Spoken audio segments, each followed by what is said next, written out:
Now, time to play everyone's favorite game. What did Alco forget before starting stream? I haven't pinged my Discord, but I can do that right now.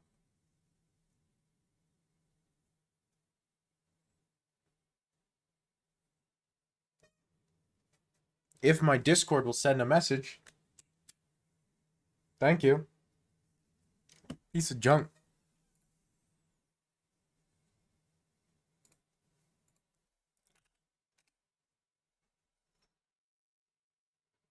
Okay.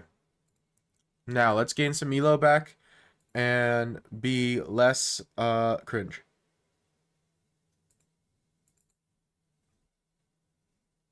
Okay?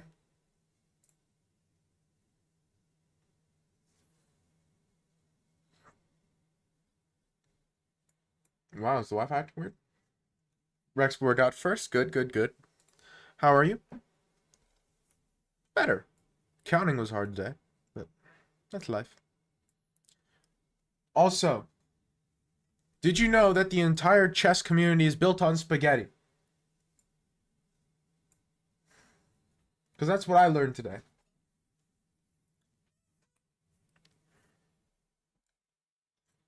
So, for a project, I've been parsing a bunch of Chess 960 games, right? Like, a ridiculous amount, okay? And I have discovered that the FEN, right, which is the string that's used to display whatever the current position is. This is true, Rexplore. Epic. Factual. The FEN string that you use to show positions, to show what position it is ambiguous for some chess 960 positions on which way white can castle, or either side can castle. Which means, if you are using the normal FEN format, and are playing Fischer Random, then there are positions that the chess engines just cannot read. They're just unable.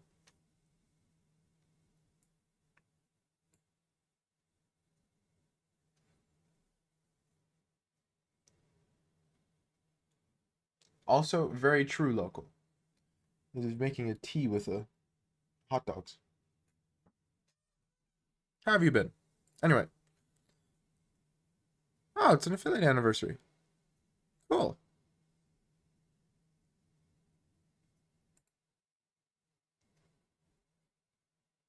Anyway. Yeah, pretty much. And so, there are games on Lichess that you can look up. And I assume they are on chess.com as well. I have not searched through them yet. That you can look up that are displayed incorrectly. They're just wrong. And like clearly and obviously wrong. Like they call it checkmate when neither side is even in check. It displays 8 moves when 48 were played. Very wrong. Very wrong.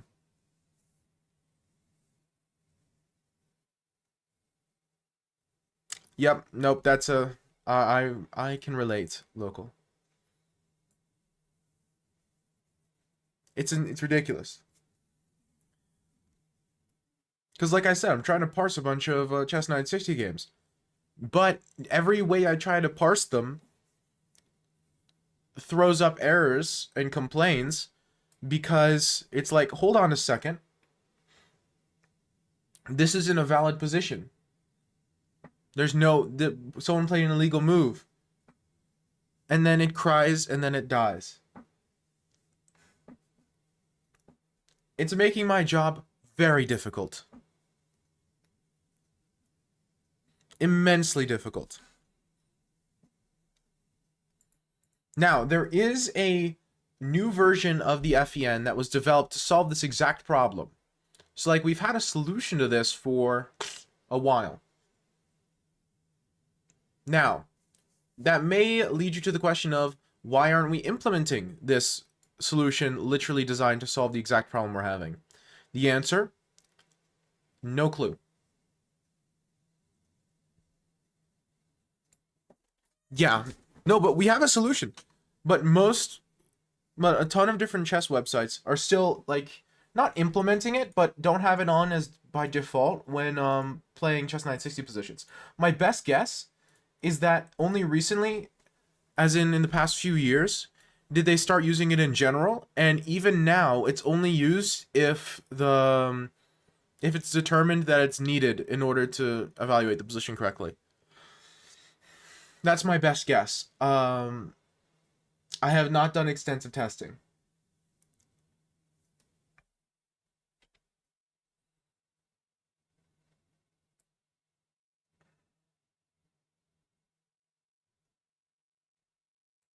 Or I rather, I've yet to do extensive testing. I intend to test, but it's very annoying. Because for somebody in my situation in particular, it complicates things to a degree that's quite unnecessary.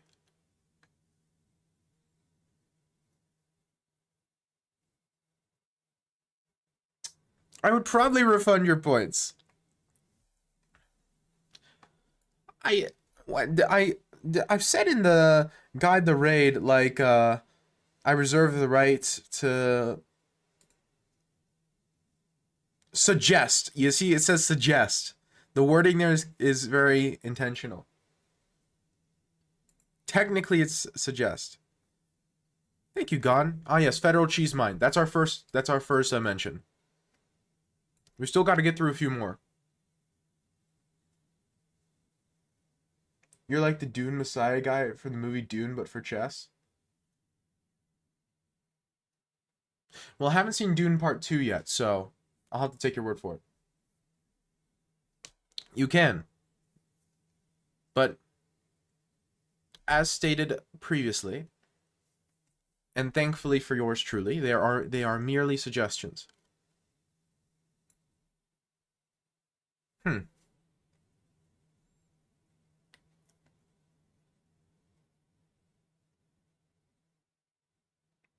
The knight isn't trapped, which is very annoying.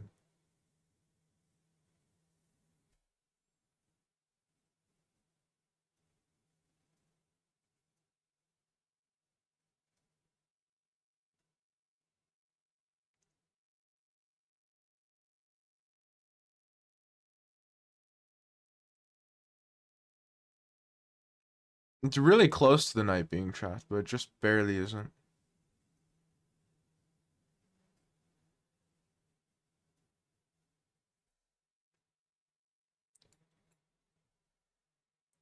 Bob Ross, China. But your spice jihad? Okay, that's a way of putting it. Like I might not have seen the Dune follow-up, but I know that specific combination of words is a creative rendition of what happens.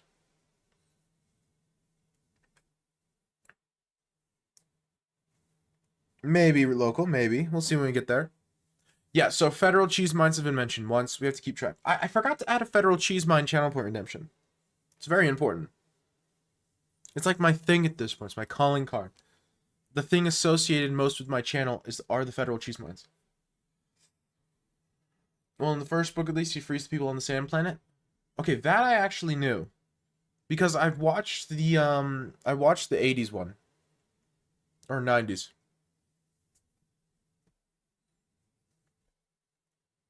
In the second book, he already went on a space jihad and it gets sad because people died. Yeah, no, that sounds like Dune.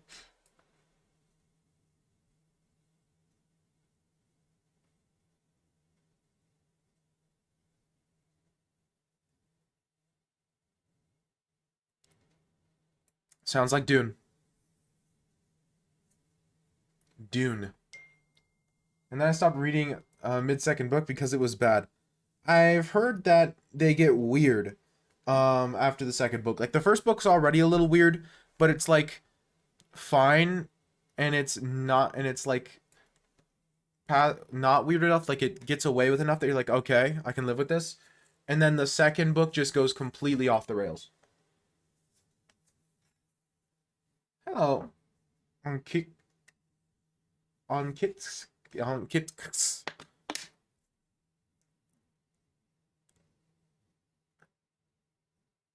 and Kit X.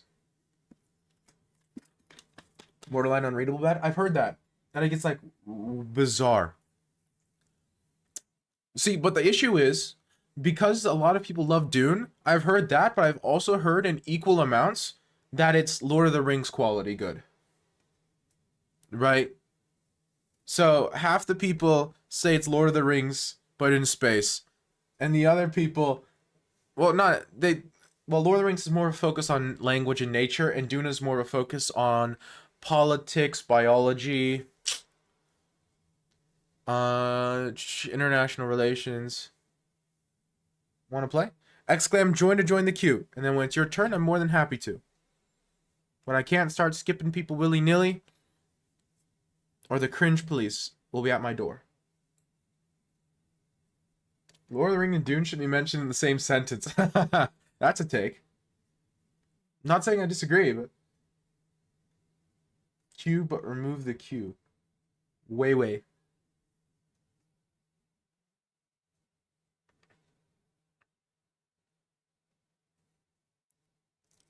Quayway? I think it's Quayway. Quayway sounds right. Quayway feels right. And I think I'm being objective here.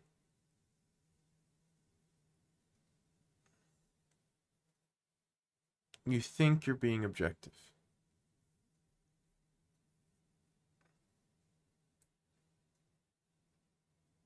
I just think in Dune, world building is decent.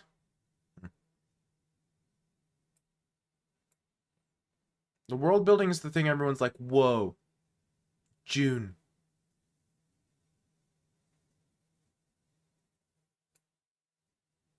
Q. Exclamation mark before the word Q. I'm not reading that, Pierre. I'll refund your points. Also, how did that get past the filter? I haven't, like, explicitly filtered that, but, like... Numina ultramicroscopic silicovolcanoconiosis. Okay. Numina ultramicroscopic silicovolcanoconiosis. Is that good?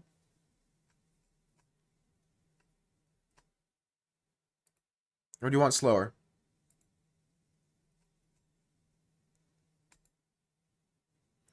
Numina ultramicroscopic silicovolcanoconiosis. There you go. Boom, you're in queue. Oh no, it's exclam join, sorry. Exclam Q tells you who's in queue. My bad, I don't know my own commands. Literally don't know my own commands.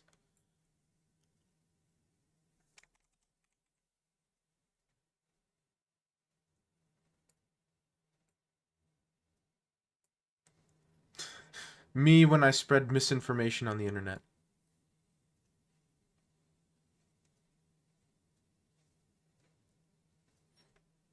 And the character work is at best pitiful when compared to Tolkien. Well, yeah, but... it's Tolkien, man. Sometimes the comparison isn't fair, you know? I'm playing very poorly. I know the origin, but I'm not telling anyone. Again, you can tell that Tolkien's entire world was built by saying, okay, let's build a language, and wow, this language is hype, it needs its own lore. Right? Just in the way the world feels, you can tell how it was built.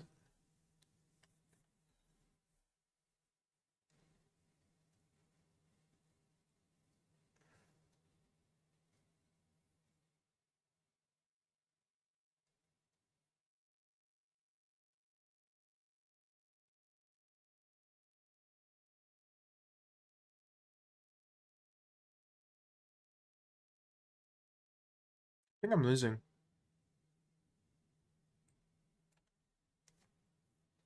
What's up, Void? Just like someone review Rook, I'm going in. Nah, it's fine. We've done way worse. I flagged people in way worse. I was struggling in Rapid last night, so I opened up Blitz to play chess without feeling burned out. I hit 1600 in Blitz. Nice. I've been just absolutely dying in Rapid. I don't know why.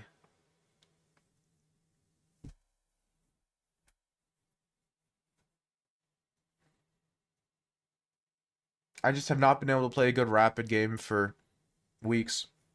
Actually, I do know why. It's because I'm not sleeping.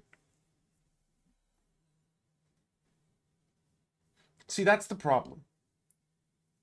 Hello, Micah. When I have a project I'm working on, I don't sleep because every time I want to go to bed, I'm like, well, I could do a little bit more, right? But if I don't have a project I'm working on, I feel like I'm not doing anything with my life. Yeah, online Rapid's a whole different ball game.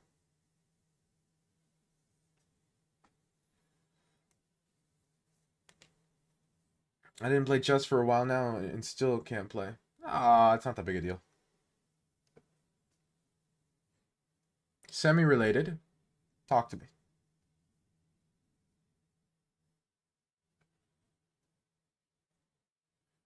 At this rate, I might hit 1600 Rapid. Unless my opponent flags. What is he doing? What is he cooking?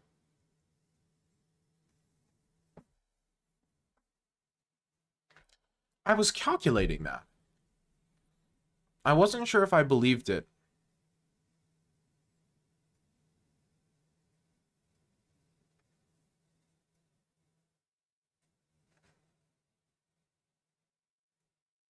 What I wanted to do here is I wanted to play Queen A4 and call the bluff.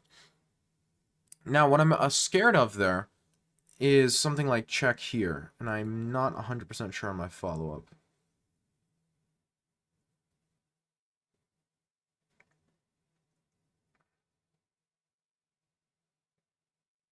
So he just wants to take this pawn.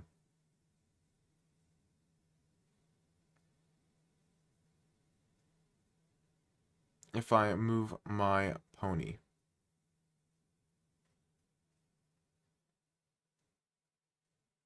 And then he can trade and be up 3 pieces, 3 pawns in the endgame. What's after King F2? Queen here, King F2? Well, I can't play King F2 because the knight's there. He would have to take the knight first. And then check. And I could take here with, like, bishop was my plan. It's not a good plan. You say that, but my chess has been bad enough. Queen A, Fe, Queen D, King F2. Bishop takes D4. At least that was my intention.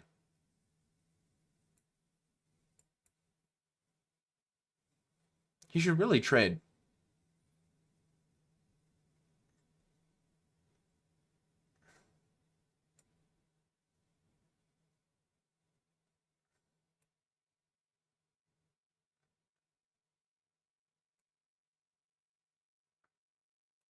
Whatever you say, buddy.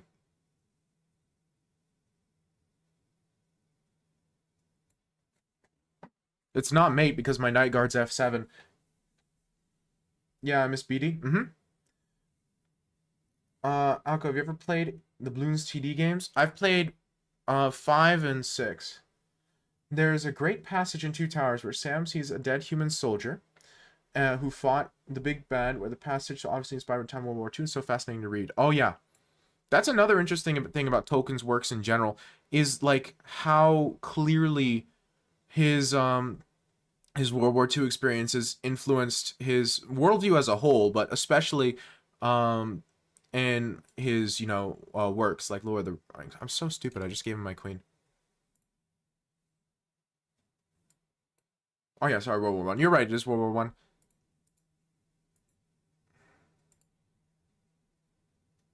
I'm going to flag him. I just need to keep this pawn on the board. Okay, so he should try to take that pawn.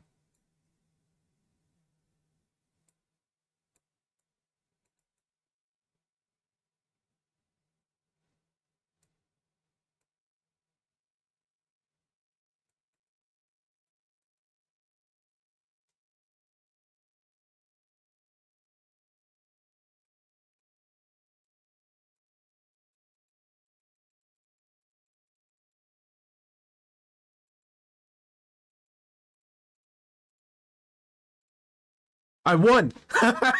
Oh, that's mean. I feel bad. I feel bad. So, gone. Whose flag was worse? Whose flag is dirtier? Whose flag is dirtier? Gone.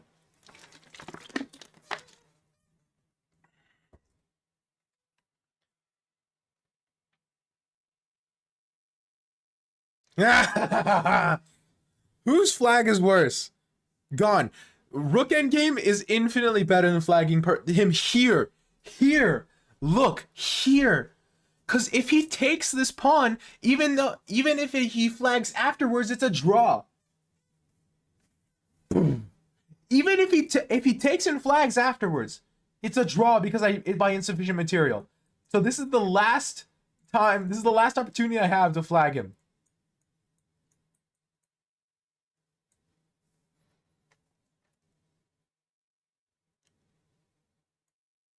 A win is a. I mean, we take those, but like, ooh, that's like a human rights violation.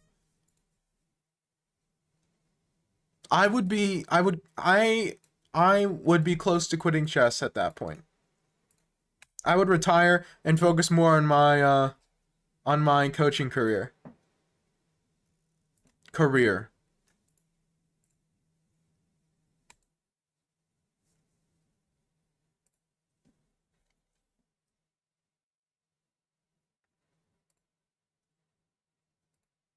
Win is a win.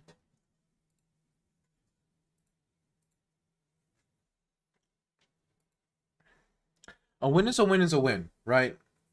I'm listening to the song currently, Void. Okay, but that's a win, so we keep playing.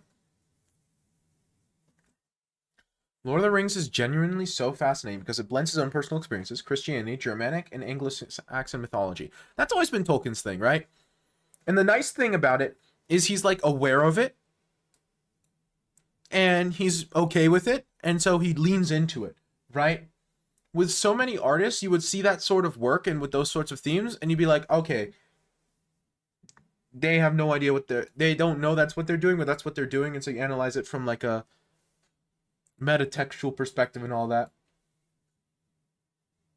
Maybe this is better because the rook versus rook guy kept offering draws. There's no way mine is better. My guy, did you see the position? Catalonca, let's go. I sometimes kind of forget that the man was generally just a scholar. I know, that's why it's so cool. He wasn't like... Again, that's a... beyond once in a generation. It's once in a... once in a century talent.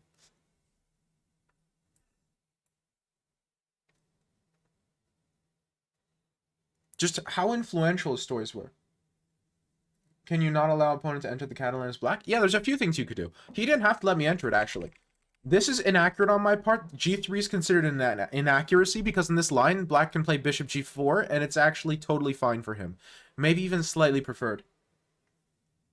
And it's considered a incorrect way of playing as the white pieces.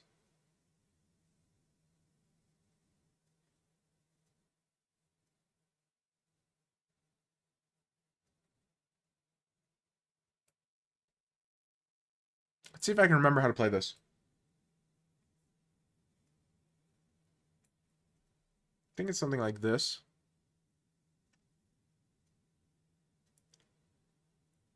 Because he doesn't really want to take, pawn takes, and then where's the knight go, right? Bro wrote Lord of the Rings, arguably the greatest fantasy story ever told, and then also just wrote the dictionary. Yeah, exactly.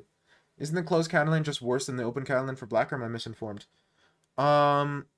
The closed Catalan, it depends. Now, part of the problem is black went into the closed Catalan without playing the bishop check. If you go with the bishop check and then come back to either to d6 specifically, but also e7 is possible, then you can also get a slight improvement over some of the lines there. It's actually one of the lines I recommend against the Catalan, because I think it does quite well practically.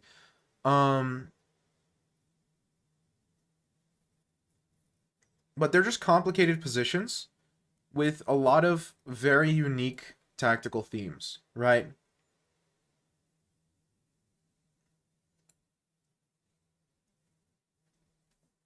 After knight f6, the queen is supposed to retreat to c2. I have to go to e2. I haven't looked at which is better. Yeah, queen c2 is considered correct, and I'll explain to you why after this game. It's a little difficult for me to point out while I'm playing. Also, this blunders a knight. So this is a weird song, Wood. I don't dislike it. I'm vibing, but like, do I take with queen or king? It's got to be queen, right?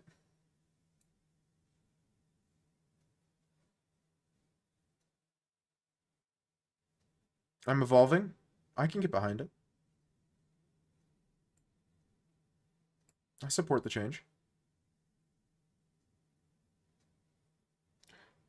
Yeah, no, those lines take the fun out of the Catalan pretty quick. Those are a completely reasonable and valid way of playing against the Catalan.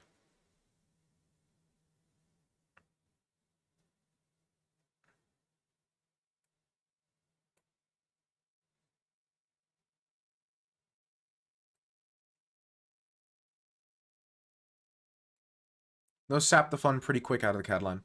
Which, if that's your goal, then there's not really a better way of doing it. Which, it's a reasonable goal. Trying to just not let the Catalan player have any fun, that's a pretty good way of going.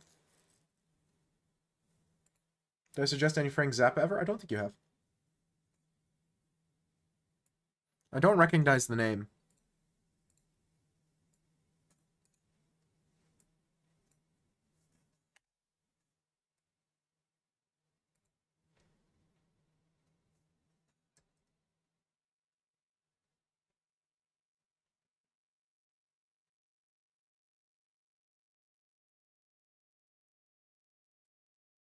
This might be greedy.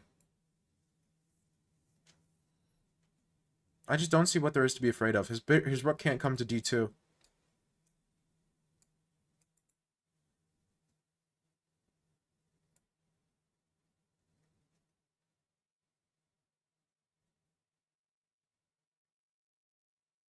Alright, knock yourself out, buddy. I'll play that after this song. Just to get to the endgame and grind them out? Yeah. Flag them versus rook. Yeah, I mean, like I said, that's a completely reasonable way of playing the Catalan.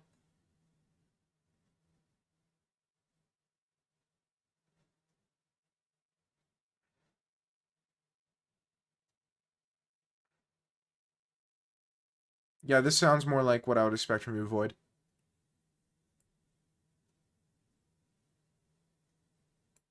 Interpret that however you will.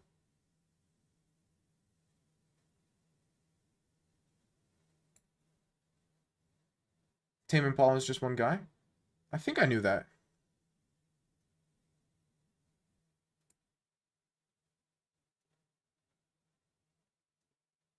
It's pretty impressive, not gonna lie.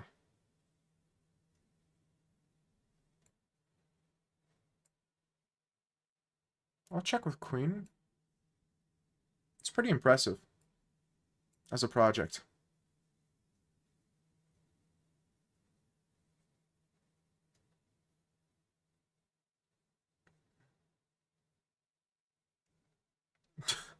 Oh, okay. Okay, it's one of those. It's one of those. No, no, no. It's one of those facts. Hello, Jay.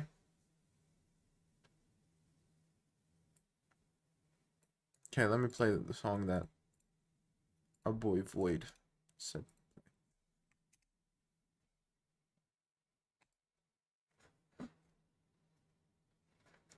Oh, wow, this is not what I expected to hear.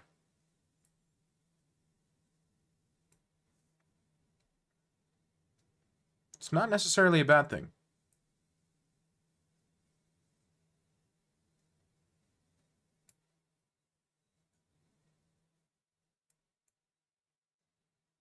Welcome, Peon. Have heard about the new tech by Elon Musk. Neuralink allows you to control smartphones with thoughts. I saw that. It's completely insane. I mean, we knew it was inevitable, right? I think I'm forcing checkmate here, yeah? Do you like drum and bass? I have to be in the mood. Boom. Got him. That was a clean win. The previous game was a disaster, but this one was clean.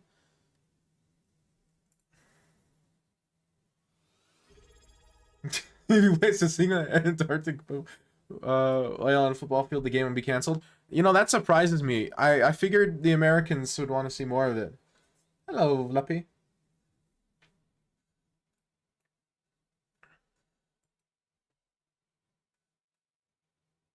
Does he know his dragon theory? Wait, you rematch them? Yeah, why not? They played a chess. They played a game of chess. They lost. Okay, they want a rematch. I can respect that. Like I often rematch people if they don't, yell about it in chess.com chat, which this guy did. He just played a game. He wants a rematch.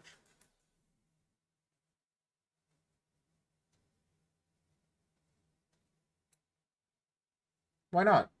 I never rematch. I can understand that. It's not like a moral thing, like, oh, I have to rematch him. It's just, why not? Especially when I obliterate. That game went pretty well, yeah. The previous one, I played pretty clean. But he played into a very, not easy, but straightforward line of the Catalan. Speaking of straightforward, this position is not that. As far as dragon lines go, this is one of the goofiest.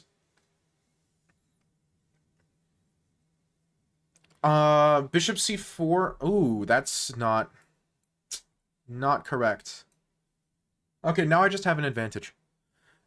See, my opponent just doesn't know the opening theory for these deep, obscure lines that I play, which it's unfair to expect him to, but Bishop c4 is incorrect. There's no stand with, not stand with. It's just wrong. Now, again, if I can punish it or not, that remains to be seen, but it's not the correct move. Pretty objectively. Isn't Bishop c4 more positional line? I think you're thinking Bishop's e2. Bishop e2 is the old, more positional variation. Bishop c4 immediately is incorrect because it allows knight g4, which you shouldn't be allowing. Which I think I've talked about that before, how Bishop g4, allowing that in the Catalan is usually bad.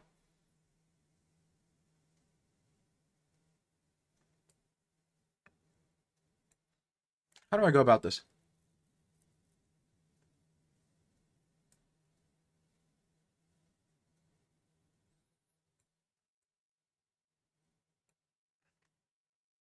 Oh, I thought I read that Bishop c4 castles a position line in the niche book. So you don't want to let me take on e2. I think you're thinking Bishop e2. Bishop e2 is a positional line and you castle short afterwards. And Bishop c4 is playable, you don't play Bishop e3 immediately, I don't think. I think that's the difference. There's two lines that are similar, that both are positional, but you have to pick one or the other. He combined two of them.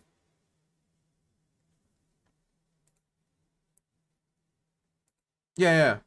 I knew what you meant. Don't worry, Gun.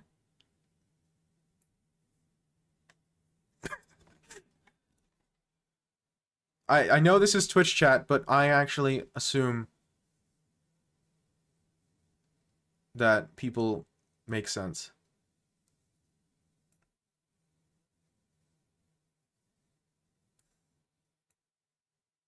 Bishop e2 I play very late, so I usually have the trouble developing the white bishop as white. Yeah, the white bishop can move to c4, but bishop c4 is a move, I think, but then you castle immediately. You don't play bishop e3 first, if memory serves.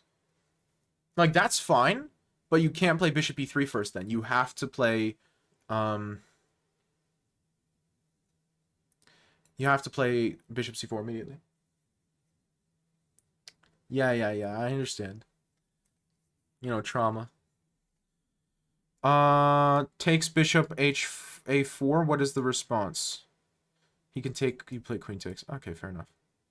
Fair enough. Fair enough. I like this for black a lot. It's definitely good for me. How good is the question? I mean, I could probably go c5, c4. That's probably a very simple solution. c5, I just don't want to allow something like this. No, but there isn't because I take here. Okay, and knight here doesn't work, so I play bishop e6 me. Actually, I should play c4 there. I think c5, c4 looks good. It's a little bit barbaric, but... Oh, Weezer. Now we got the good stuff. Forget all these posers. Weezer, that's a real band.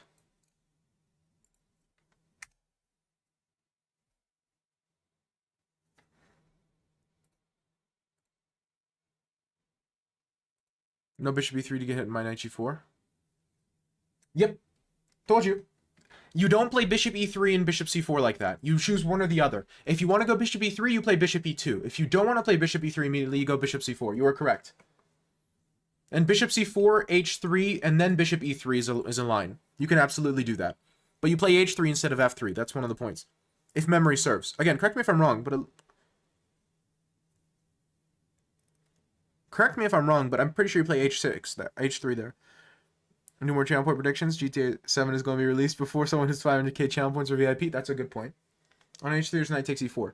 Well, yeah, immediately. You don't play h3 immediately. I'm saying you play it eventually. You don't play... And you have to play one of these moves in order to develop your dark squared bishop. And so my point is, instead of playing this one, you play this one. Just not immediately. That's what I'm saying.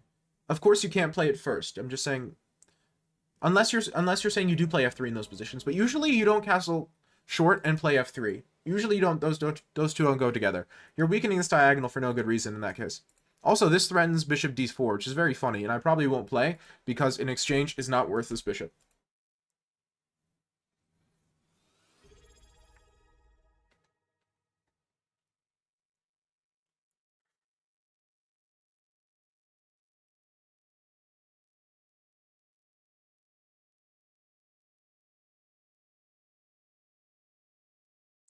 Hold on a second. Thanks so much for the primer, Mr. Mijim. Is it Mijim TT8? Analyze Pro Player Games, not the stream. Would people want to see that? Ooh. This position is suspicious. This is a very suspicious position. It's sus and Among Us.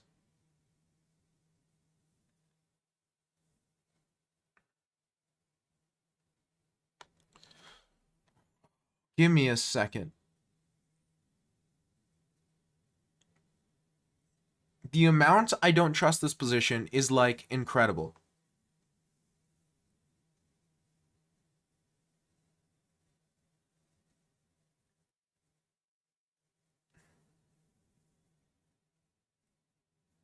No, I don't dislike Weezer. I'm not a Weezer fan, but I have no strong feelings one way or another for Weezer. To me, they're just like a band, you know? Weezer is the quintessential, yeah, that's a band. You know? Does that make sense? So what if here, knight takes here? Because then if queen takes, I have bishop e6. Well, no, then I have bishop takes, and he's actually guarding this. Weezer's good because it makes you feel like a loser. Uh-huh. I like the album, kidding. I'm not worried.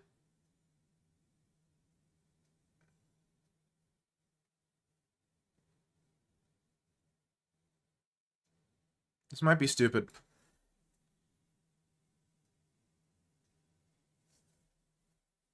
All-time 100 novels? Oh, let's go. Just pouring small streams to my prime stuff. I really appreciate that.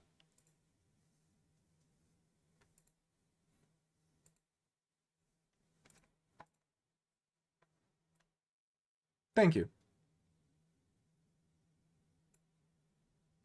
Yeah, the point here is I play c4 now.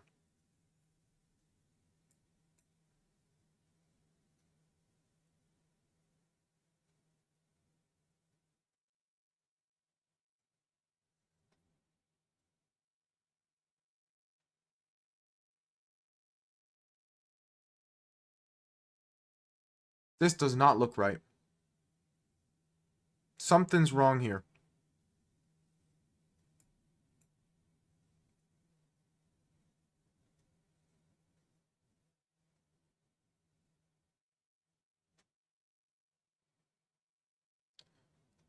Something's, as the kids say, out of whack.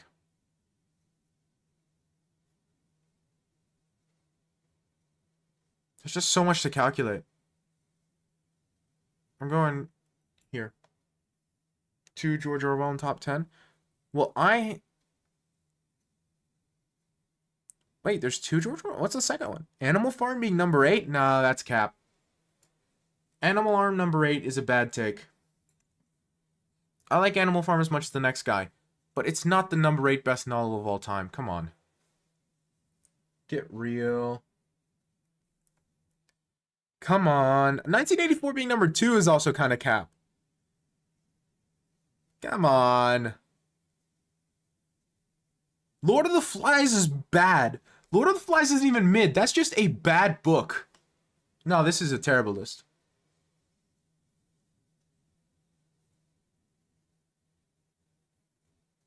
Normally, I would call a book mid.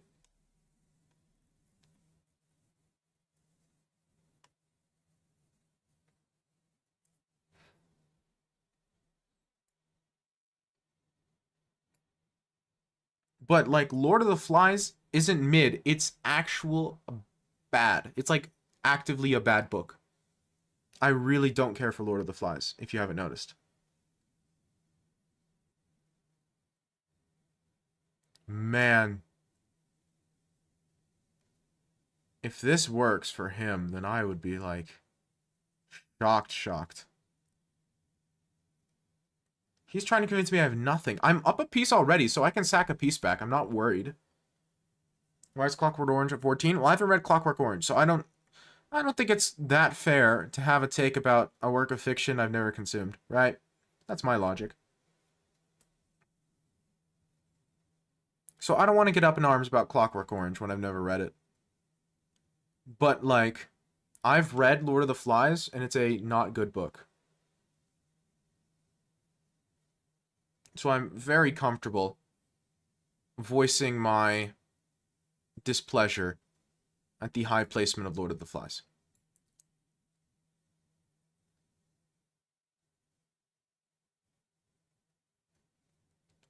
Very comfortable.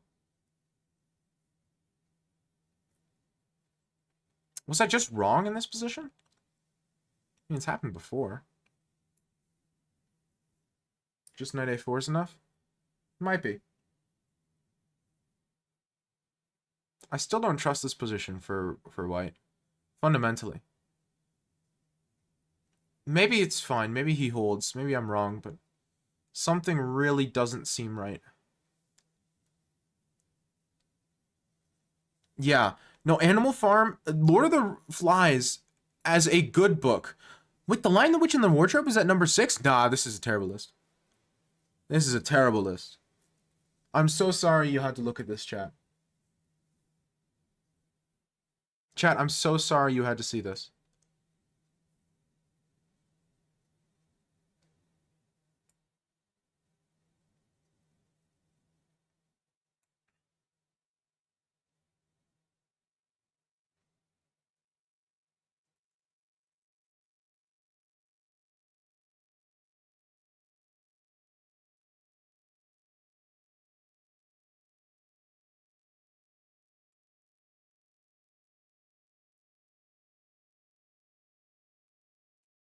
No Tolstoy, no Dostoevsky.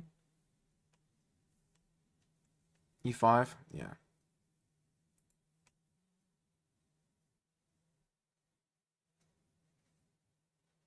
Yeah, no, this is, no, not good.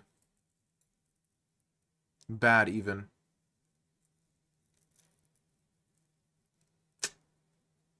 I'm completely losing. I've messed this up royally. I was winning, and I'm sure I was winning. What the? This is gonna be an interesting game for the analysis, because I was definitely winning. For a long time.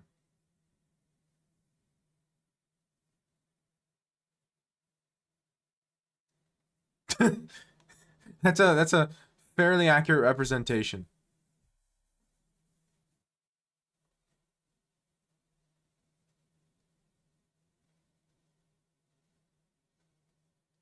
Yeah, I'm just lost. I'm gonna try because I have to, but it was amazing at the beginning. It wasn't just good, it was like destructive. That's the thing. Which makes it so frustrating. Now, the one advantage I have in this position is his queen is placed terribly. He's got a really, really poorly placed queen. No Jane Austen, I don't like Jane Austen. No, this is not a good list. Lion the Witch of the Wardrobe, Lord of the Flies, Animal Farm. None of those three belong in a top 10. Have you read any Kafka? I've read like snippets, but I've now read a full work by Kafka. I intend to at some point. I'm starting to read a little bit more, so I'll get to it eventually. But Narnia has no place in this list? Yeah, no. Just no. No. No.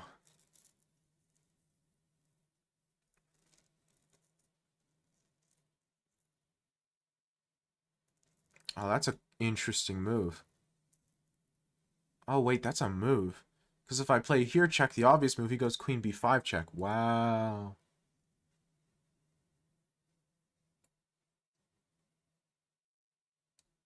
That's a creative find. This guy's playing out of his mind. Goodness gracious.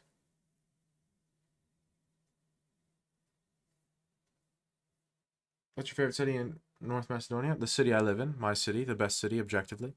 In the entire country. It's not close.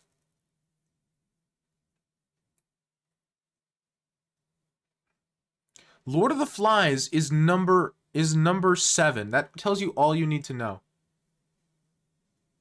They didn't want to put good books on a list. They were not listing good books.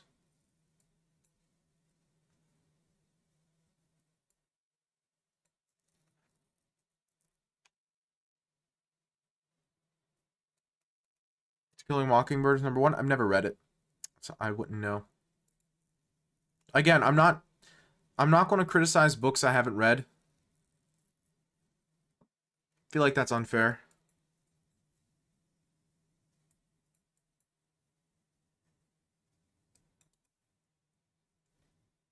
"1984 was good, but I don't know if it was that good.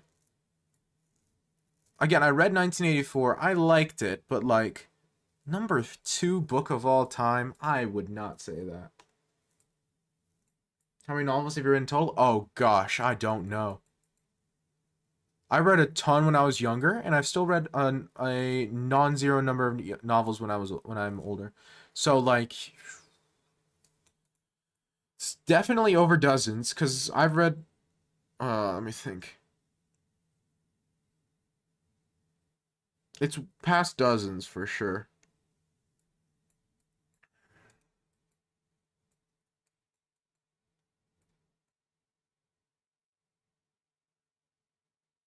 No Dostoevsky, true. Night would.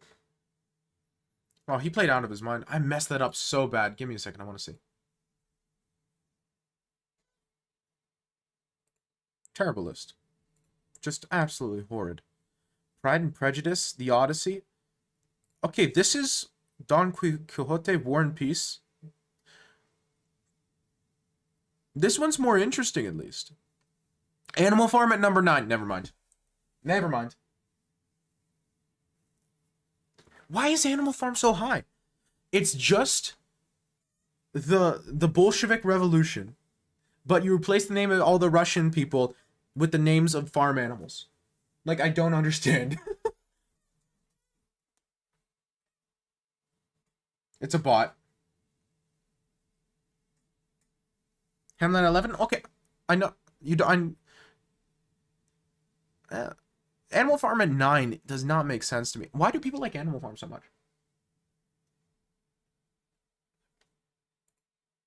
It's good. I guess I could see it because it. I told you this is like giga winning. Okay, give me a second. Where did I mess this up? A4 is correct. A3 was incorrect, so I should have taken this. Oh, that's frustrating. Takes, and then king takes is terrible. No, king takes is fine. Okay, so what if he takes with pawn? Just queen takes. Yeah. Oh, gosh, I was so close. I was so close. I even played A4. Hmm. Not, sorry. King E8 or something. Wait, what the? Takes like this, it all loses. Okay, so it's actually difficult here, but it's probably not a bad list for using fine books to read from like 50 to 100 or whatever. Oh yeah, for sure. No, no, no, no, no. The problem is, if this list were renamed top 100 most iconic books of all time, then maybe. Then like, okay, I could shake, right? This, like, the second list especially. If this second list were 100 most iconic books of all time, then I would shake.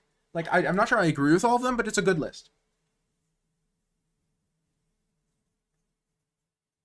Oh yeah, I know. I've read it. I've read Animal Farm. I've read it twice. Oh yeah, no, the new list is better. I have problems. Animal Farm way too high. But like this is like a significantly better list.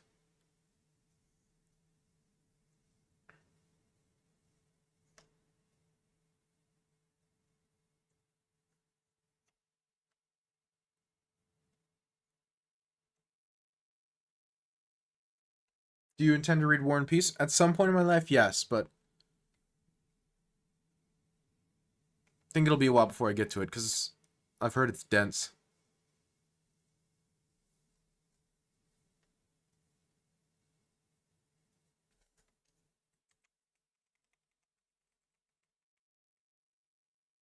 Guys, stupid question. Do I need to read the Greek poems to read Ulysses? I don't know.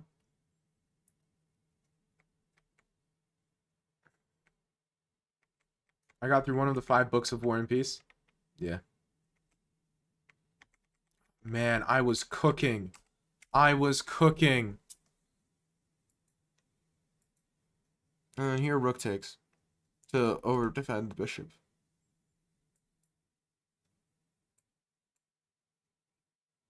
Man.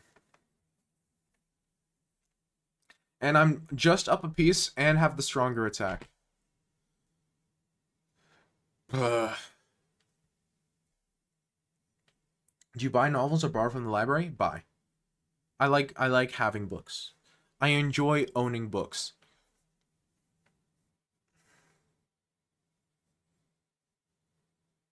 Especially physical books. I don't like digital.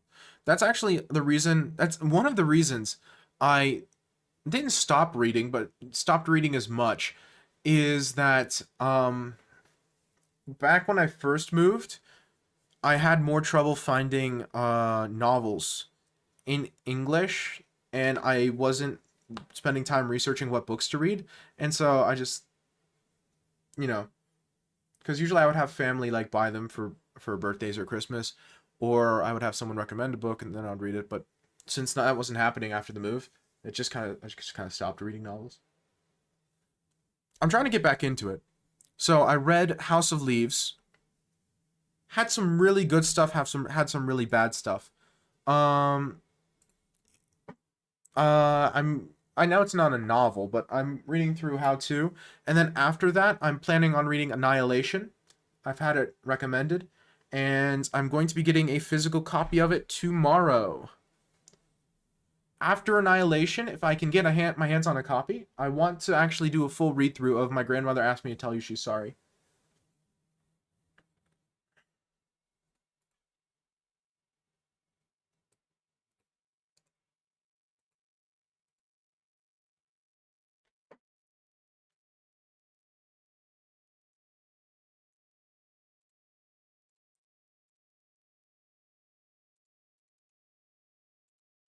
And then after My Grandmother Asked Me to Tell You She's Sorry, I actually don't know. I haven't decided. But that's 3 books into the future, so who recommends you books? No individual person. So How To I liked because I liked What If, and What If I liked because I really like XKCD's webcomic. Right? And so that one I didn't have recommended. Annihilation was recommended by somebody I know. Just randomly, he asked what book I would recommend. I gave him one, and then he told me Annihilation. He asked me if I like cosmic horror. I said yes. Cosmic horror. Did you read What If 2? There's a What If 2? I don't think I have What If 2. I don't own it. Those books are hard to get. Like, really specific, obscure books are somewhat hard to get. How are you doing? Pretty well. I'm currently making my way through the works of Marquis de Sade, but I do not recommend that. Yeah, I have no intention of doing that. Payon, I don't think it's still here. Micah. I have not, but I don't own What If 2. That's part of the problem. Is those kinds of books are kind of difficult to find around these parts, which means I have to get one and get somebody who's either going to the States or coming back from the States, like, to bring me a book, which I do. I usually have some people bring me 1 or 2 books every time they go. How is the stream chat faster than the actual chat?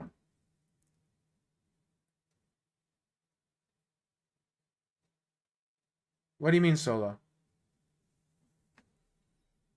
Or using Amazon? I live in North Macedonia. Shipping either destroys you and it's like $30, or they just don't ship here.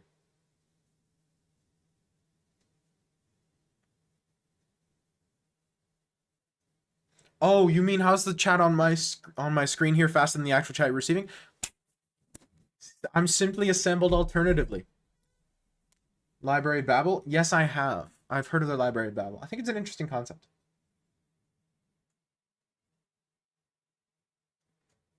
Yeah, that's fair, Rexplore. I can understand that. I've been there with books before.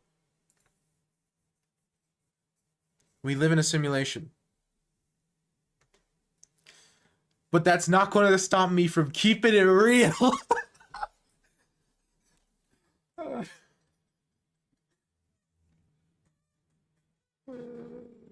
Ever heard of Hard Darkness? No, I have not. It's your turn, Gon.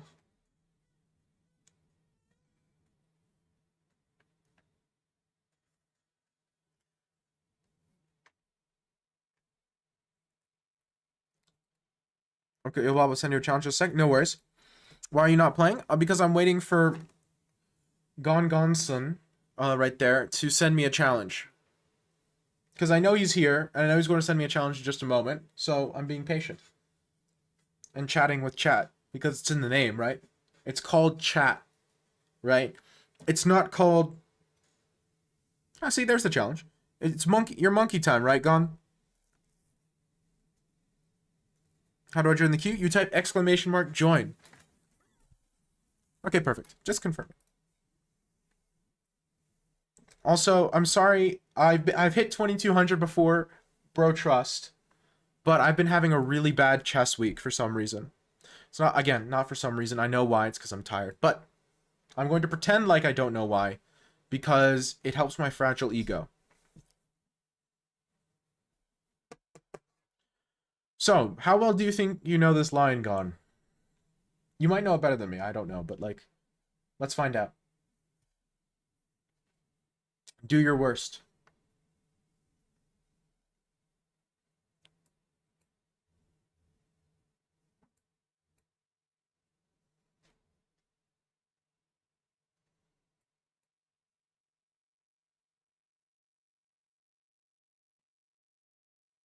So far, so good. Bro is not ready to get flagged in the Rook v Rook. This is true. That's an interesting move. Guess which books are banned in the USA?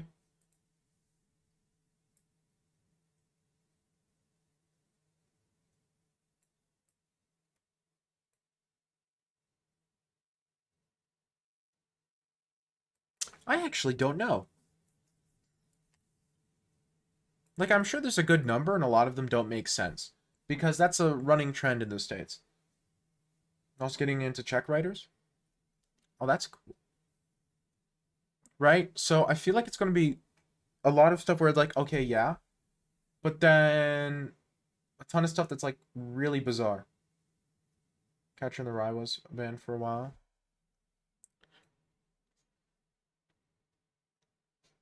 Again, I don't know many of these books that would be banned because I haven't read them because they were banned. I mean, it kind of like bans work to some extent, not to a very large extent, but to some extent.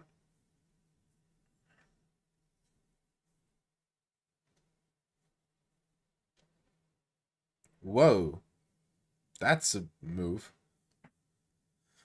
See, that's ugly, but I don't know if it's bad, right?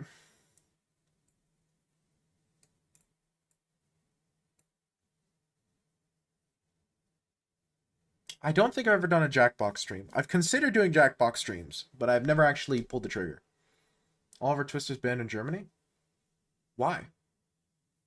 I've never read Oliver Twist, but so if something that'd be bannable?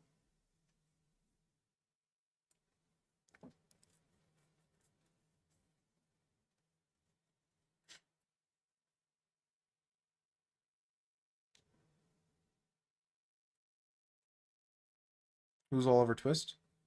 Uh, This guy, okay?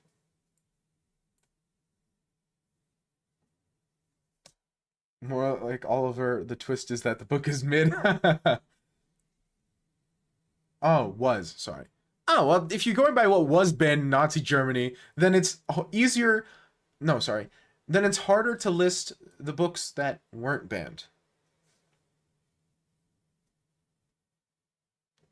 I said that the stupidest way I possibly could have, but you get my point.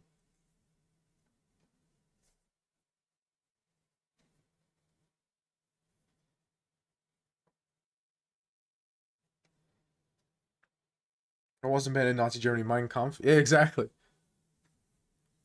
So, like, banned in Nazi Germany is, I, I would expect not a very strict criterion. Nietzsche probably. Wasn't Hitler very inspired by reading Nietzsche wrong? Like he misinterpreted Nietzsche's entire point and used that as the basis of his personal philosophy. Wasn't that a thing? At some point there will be more online accounts on YouTube, Facebook, Twitter, etc. belonging to people who are dead than people who are alive. That is interesting. I've heard that. I've thought about that. Yeah, I really don't like Nietzsche or his philosophies, right? I just don't. However, I like it's unfair to call him a Nazi.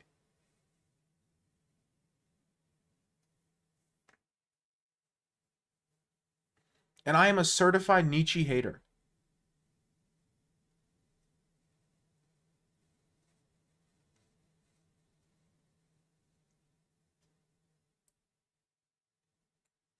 That's such a cool move, but it doesn't do anything.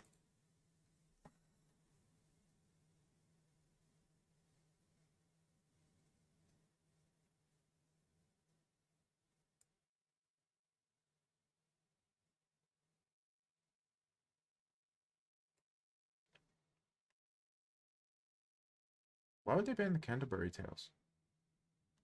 That's what I mean. There's so many random books. It'll be random. I also don't like his philosophy. Absolutely no one who say they likes him actually understands what he was saying. I don't like speaking in absolutes to that degree, but I probably agree with you.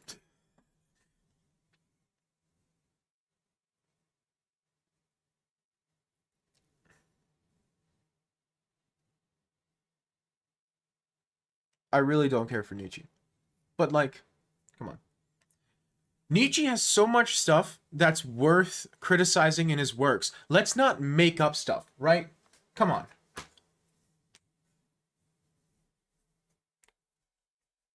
Yeah, you're probably right, Rexport. Anti-Obscenity Act. Obscene, filthy, or inappropriate material. They were overturned in 1959. Thank you, Franz. I'm going to assume that you're being nice. Because I don't actually know. Looks like you're playing like me. You must be a good chess player. Probably very famous. Yeah, okay, so. Gone, I have a confession. I'm very comfortable in this position.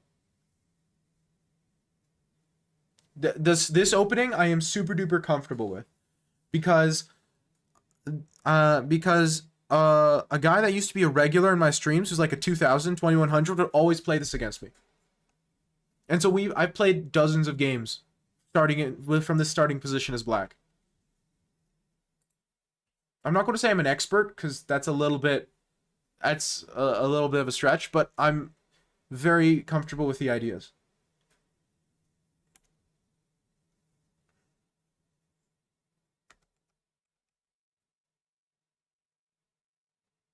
Yeah, 93.5 accuracy. I played 1 inaccuracy the entire game. It's not your fault. It's not your fault. I've played these positions more times than any rational human being should ever play these positions.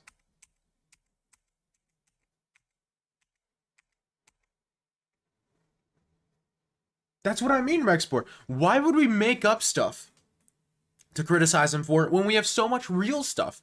That just makes the real stuff less real because that's like, oh, maybe that's made up too. You know what I mean? So cringe. Okay, so this is an interesting choice. It's an incorrect choice. He does. But okay, let him vibe. They'll learn. This is an interesting choice, but it's an incorrect choice. Because here's the thing. Part of what makes this position so interesting and dynamic is the fact that I'm faster on the king side. Thought F5 is my pawn break. You see, that's what's so interesting about this position. The fact that your knight is on F3 already means that I play F5 faster than you play F4, usually. And it's easier for me to get F5 than it is for you to get F4. Because this knight's kind of bad. Right? Oh, I don't like that idea at all. I fully agree with you on this, Rex. So, the thing is, because I get F5 faster and easier than white does, white usually should be playing on the queen side. The correct way of playing this position is to like sit a knight in the center and go like B4. Very fast. Because usually when I play F5, you just take it, and then I take with G, and it's like this crazy dynamic explosion. Super fun. Super fun positions, but that's like, because like here you go A3, and then I probably go knight BC6, and then you go bishop G5, and then I castle, and then I take, and then you get B4, right? And congratulations, you're breaking through on the queen side. Because all my pieces are more on the king side, which means you get more pressure on the queen side. My bishop can't easily get over here to defend. Meanwhile, your knight can get over here super easily. Yep. I told you. That's why when you played this, I was like, we're chilling. Because I know this isn't best. It's not bad. It was like the second, maybe third best idea in the position, right? So not terrible. But white should be playing on the queen side here. Because that's where his advantage is. That's where he's faster than black. You are faster than I am on the queen side. I am faster than you are on the king side. So you playing on the queen side is playing to your strengths. Well, meanwhile, this is playing kind of towards your weaknesses. It's not a weakness per se, but towards the side where you're not as strong. And so I equalize because I'm just, okay, we're both playing on the side of the board where I'm slightly stronger. And because black starts off at a slight disadvantage, balances out, you know? Yeah, no, I completely agree, Rexpo. Speaking straight facts. Okay, so knight H4. A3 is cowardly. A3 is really, really cowardly. I should not be playing A3. This is not a threat. I know that's not a threat. I don't know what I was scared. Another reason F4 is kind of not best is because F4 takes. You've opened my bishop for me. One of the problems in the black position is the fact that this bishop is closed by my own pawn. Right? So opening my bishop for me, it's unnecessary. It just makes my piece stronger than it used to be. You get your break and it's fine. It's like playable, you know, but you fix my position. Queen takes H4, I don't go a piece up because, I mean, you just have a bad pawn structure. I don't know. I'll look at it. Of course. Rook A3 is ugly. You are disconnecting your rooks. This is anti-synergistic. Your pieces are not only not working together, they're working against each other. This is not good. I understand that this is a threat and you need to move your rook. Move it to E1. Do not move it to A. You're disconnecting your rooks. Your rooks want to stay together. Oh, it's got to be like 300th. It's got to be like 300th out of 200. 10 out of 190? 10th easiest? Wait, that's 10th easiest. That's completely wrong. That's like objectively false. I cannot express to you how false that is. I know business owners in this country. It is a nightmare. It's like terrible. Like disastrous. I cannot express to you how bad it is. A3 is just me seeing knight B3 and wanting to prevent it by covering the square. Yeah, no. Because if you play rook AE, I play here and like, okay, queen D1. What have I done? Nah, man.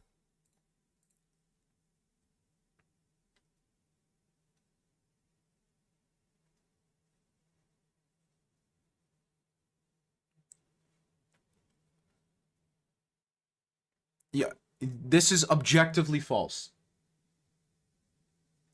Ronnie, this is objectively false. I don't like the thought that doing business in Macedonia is easier than it is in Germany is laughable. The degree of insanity and corruption in this country is baffling.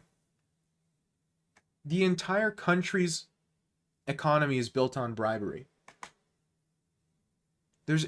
No. No. Just no. Just no. That's a bad, that. It's listed as easier than Finland. No way. No. Mm-mm.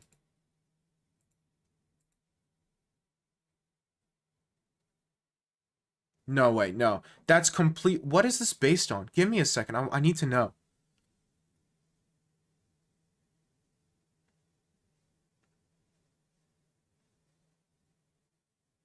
Objectivity and focus on regulatory reform. Okay, so let me explain. It's based on pure delusion. No. Let me explain. Macedonia has a lot of, I'm going to call them good laws, right?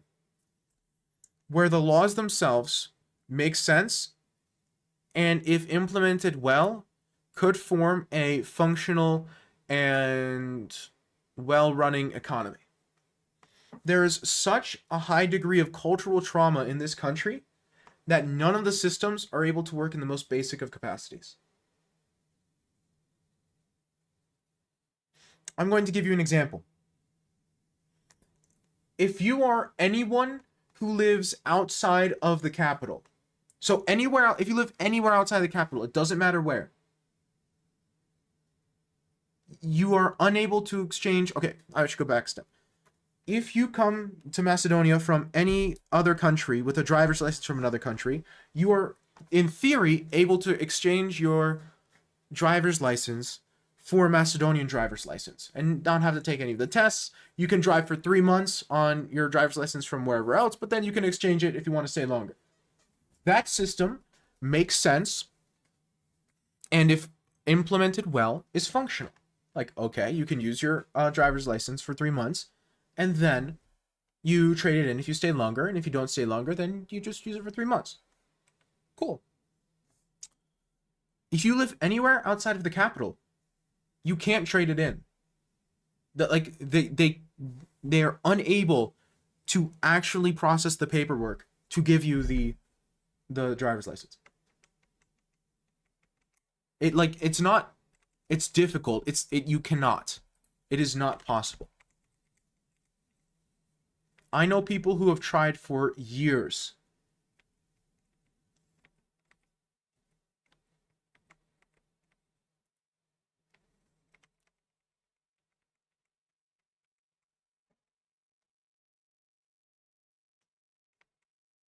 So that list is most likely based on the laws that are implemented, right? In which case, Macedonia, in theory, is quite good. The problem is, again, the cultural trauma is here to such a great extent that the laws are meaningless. Meaningless.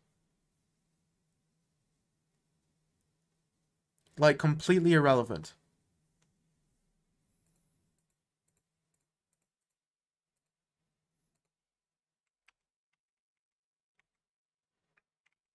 Like, the ratio of tax fraud to people paying their taxes is greater than 1.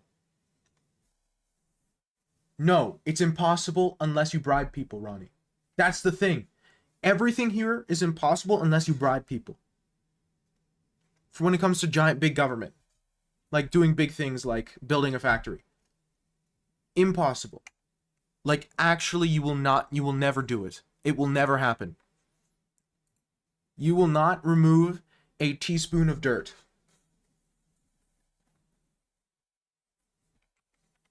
In theory, it's very easy. In theory, it's super easy to build factories here.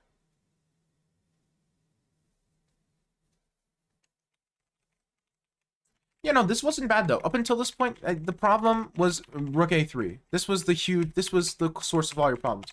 This was anti-positional. In this position, you're fine. You don't have an advantage, which as white kind of stinks, right? As white, your opening is trying to maximize your advantage. Meanwhile, as black, you're trying to equalize, right? That's the start of a game of chess. That's the point. You start a game of chess with black trying to equalize and white trying to hold his advantage. You didn't hold your advantage. I've equalized. So I've succeeded in the opening. Right? That stinks. Exactly. You can still flag in the rook v rook. But you're still playing a game of chess. You aren't worse. Or at least you aren't much worse. Now you're much worse. This is a purely anti-positional move. You have taken a piece that's decent but not terrible and made it horrible. This piece is terrible. It's doing nothing. It has no future. This piece doesn't exist. You have turned a rook into a pawn. It's quite impressive. It's a magic trick. Chiribu chiriba, rook and a pawn.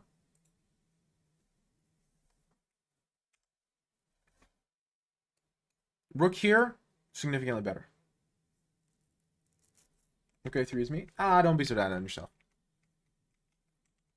And then bishop h6 doesn't work tactically.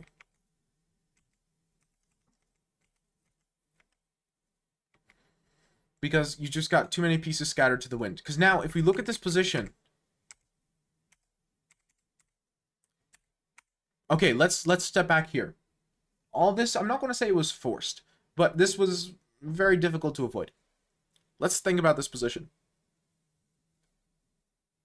Absolutely, Ronnie. 100%.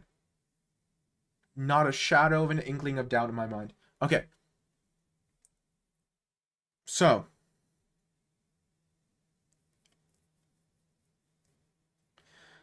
This rook versus this rook. My queen is coming here. So, this queen versus this queen. This knight versus this knight. And this knight versus this knight. You see the problem. With the exception of this knight, maybe, even though this can get into the game very quickly. All of my pieces are noticeably better than yours, right? That's the problem. So the idea you played wasn't the best idea, but it wasn't the worst idea. It was a decent idea. You found a completely reasonable way of playing the position. Knight h4, f4 was not best, but it was completely reasonable, completely playable, totally fine. And then your pieces were a disaster. Hey, thanks so much for the raid, Christos. Did my shout out button not work? Nope, it did not. Nice. Epic. I'll have to do it manually.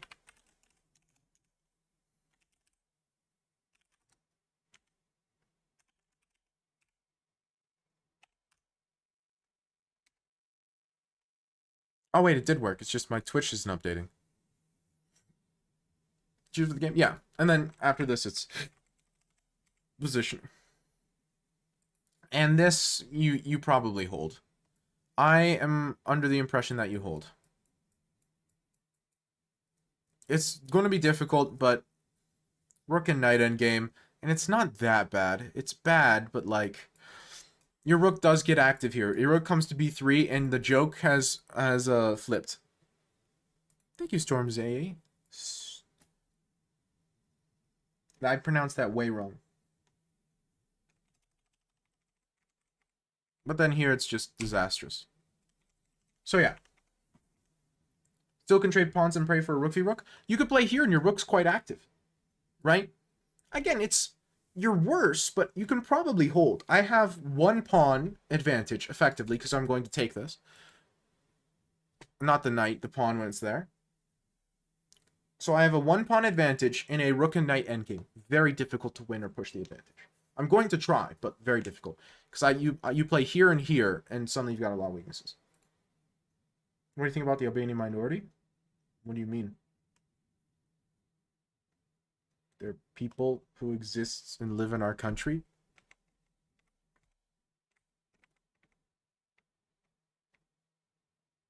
Well, they are part of our country. I mean, it's like a 20-30% minority. So, I mean,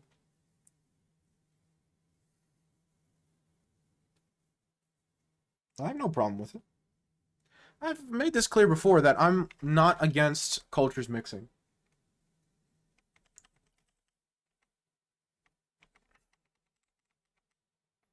Why rook f8 there?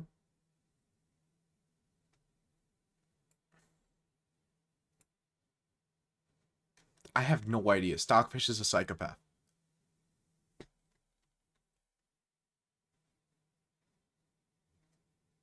Your queen has no good squares. Your queen has actively no squares that improve her position.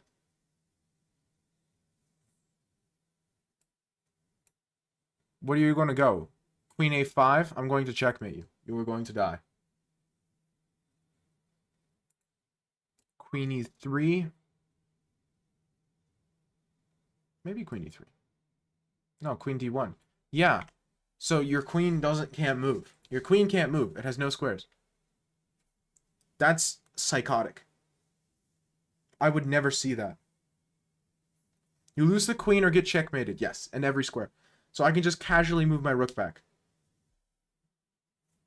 Again, that's a computer move. I would never see that in a million years, nor would I care to, because I'm just winning a queen. I'm okay with that.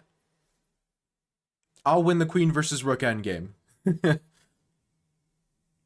I'm satisfied with that level of advantage. Also, Solo, it's your turn. What's your chess.com name? Talk to me. Or don't. You don't have to, I guess. I am not entitled to telling me your chess.com name, but I feel like if you join the queue, you know, you oughta, right? Solo guy? 69. Gotcha.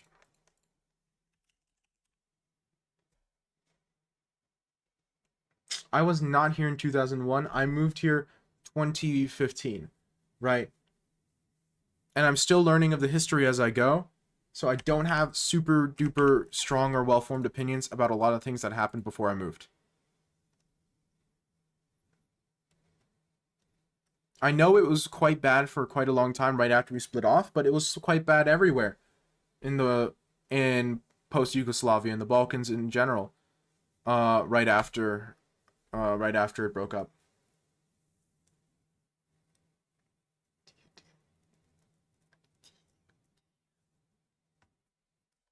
I'm trying to figure out what the question is. Hello. I can read hello. The other part I'm struggling. Is that a face? Is the D-I-U-D-I a face? It looks kind of like a face. If you squint.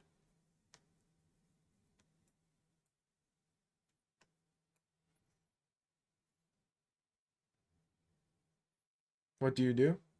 Is it what do you do? Well, currently I'm a student, and I also do a little bit of part-time bookkeeping for a nonprofit. Though it is part-time.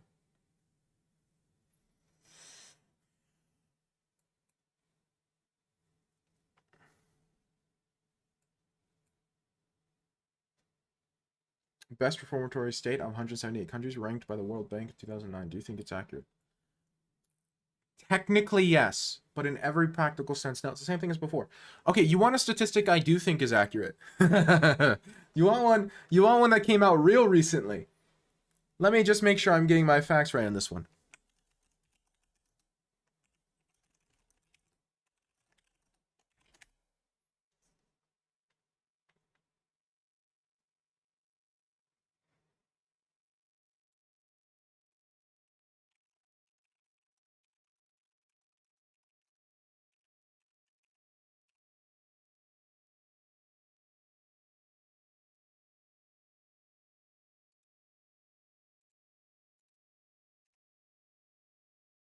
Give me a second.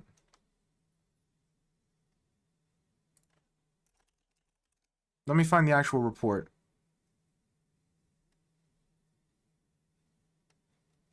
I think the report came out last year.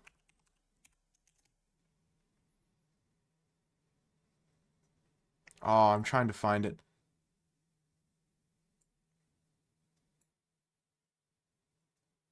Calling it funny, I think, is a little cruel, but I found it kind of funny. We really missed a lot of the post-Yugoslavia stuff in Slovenia. That's what I'm telling you, Rexport. That's why everyone makes fun of you, is because we're all crying about the fact that you dodged all of the bad stuff. What's Macedonia top 10 in? Nothing. Can you help me? With what? Give me a second.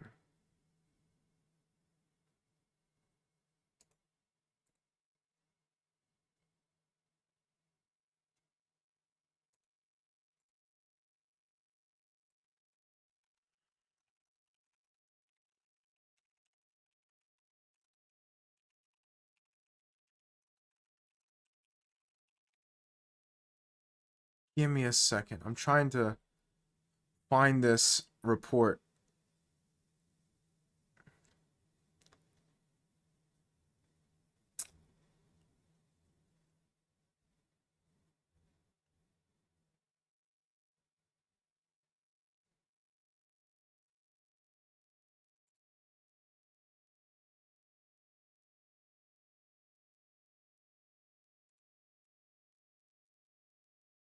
I'm sorry. I can only really take you as far as I've gone, and I have not made it there yet, so me saying I can help you would be kind of disingenuous. Yeah, exactly, Rexplore. It's annoying. I'm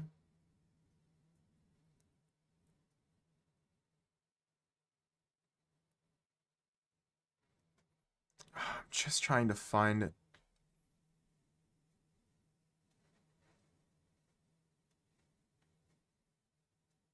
Where is it?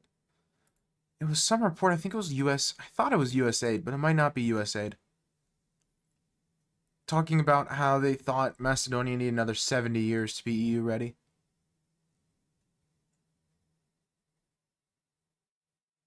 I thought it was USAID. Might not have been. I get these organizations mixed up. Truth be told. It was about Macedonia's readiness for EU secession? That doesn't sound right. For becoming a member of the EU. It really is, though, Rexplore.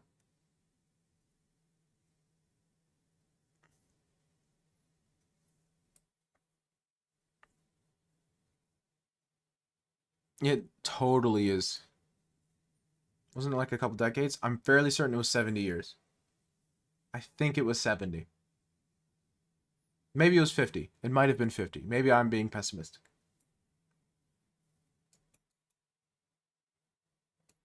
It was a lot. I don't remember.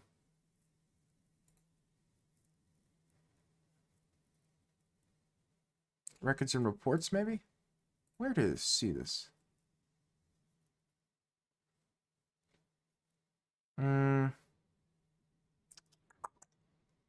Don't remember.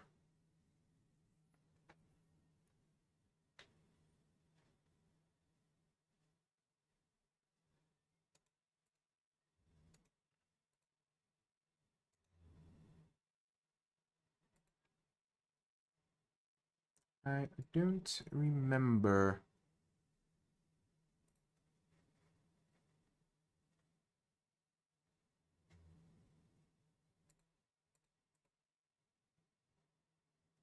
I'll have to look at this later. It'll take me too long to figure out where it is. I'll lose the chess game in the meantime. Maybe? It's possible? Well, yeah, but at first it was Greece, now it's Bulgaria. The report wasn't about like the likelihood of getting in from a legal perspective. It was about readiness from like how from a country perspective. Like, is this country ready to join the EU sort of stuff, sort of vibe, right? Which is a different thing. I'm 2300 in puzzles. Nice.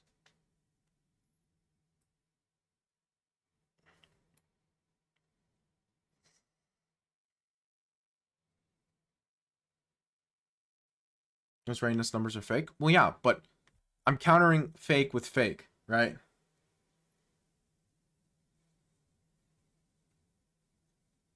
Because it's all fake. It's the EU. Like, come on.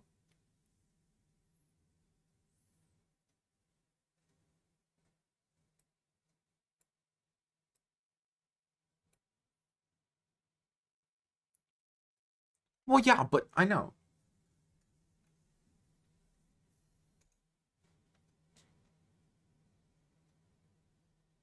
Yeah, pretty much really. You should be disbanded anyway. Well, that's a take. I don't know. I don't know enough about the EU to have an opinion that strong one way or another.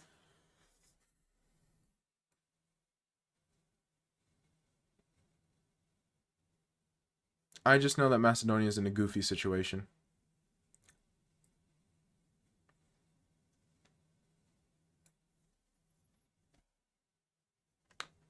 Did you ever work as it was intended to? And also, what was its intention to begin with?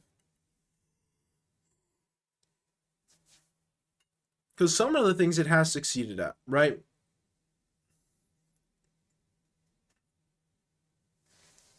It hasn't done nothing. Now, the question isn't whether it's done nothing or not. The question is, has it done a lot of good?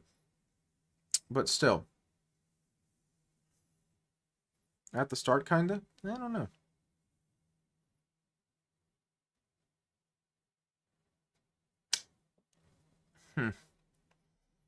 This is a difficult position to find good moves in.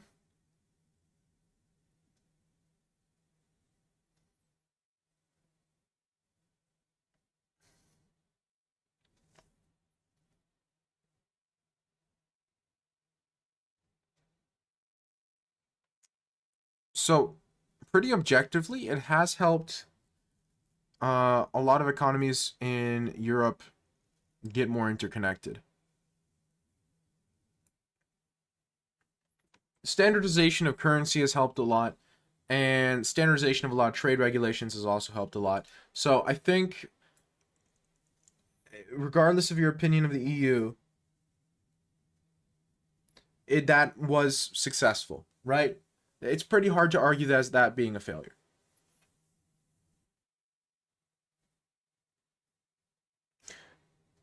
The EU being the United States of Europe is the elevator pitch. However, in reality, it functions rather rather differently, especially from like a philosophical perspective, like what the vision is. So it's difficult to make a direct comparison.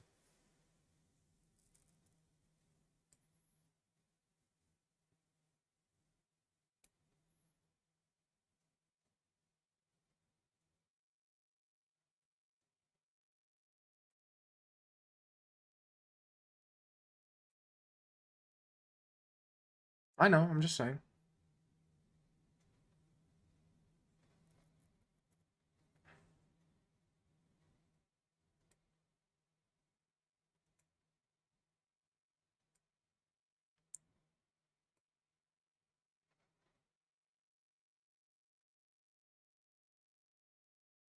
There being a lot of countries, but that's. Mm. I mean, this might. I don't know how hot of a take this is, but like, I don't know what kind of people expected. A bunch of larger countries to go into smaller countries and say, you know what, we want to be friendly, good neighbors, so we're going to build roads for you, and we want no political influence in return.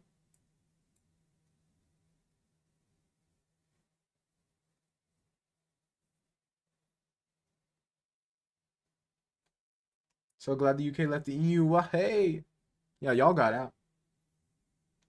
Don't think people expected political union. What else? It was, it's very difficult to separate economic ties with political ties, and vice versa. Like, if you're going to, give countries that much kind of sway over each other, then I'm not sure what you expected.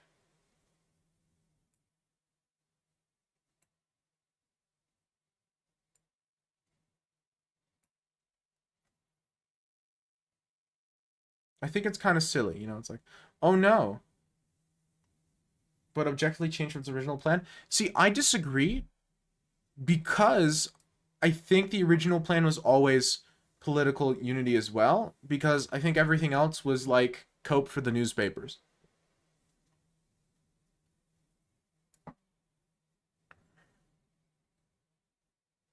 Now, to what degree the political unity applied is not, I don't know for sure, but like,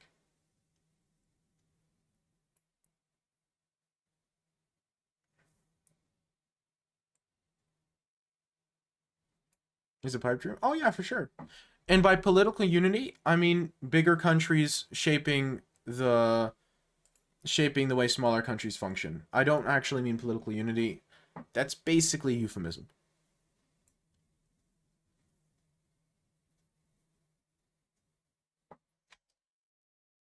Well, I don't think just because something is very, very difficult, bordering on impossible, doesn't means it doesn't need to be tried.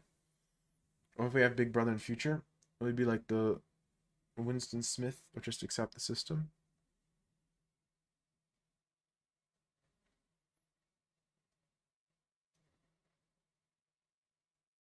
I don't know. Now, first off, that's question number one.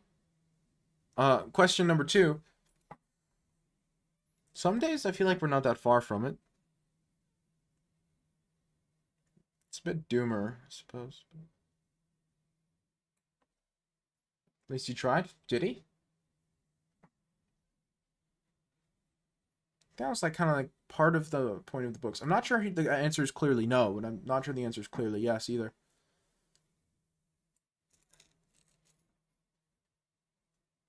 Because wrongthink. Rebelling and wrongthink are not 100% separate, but they're not the same thing.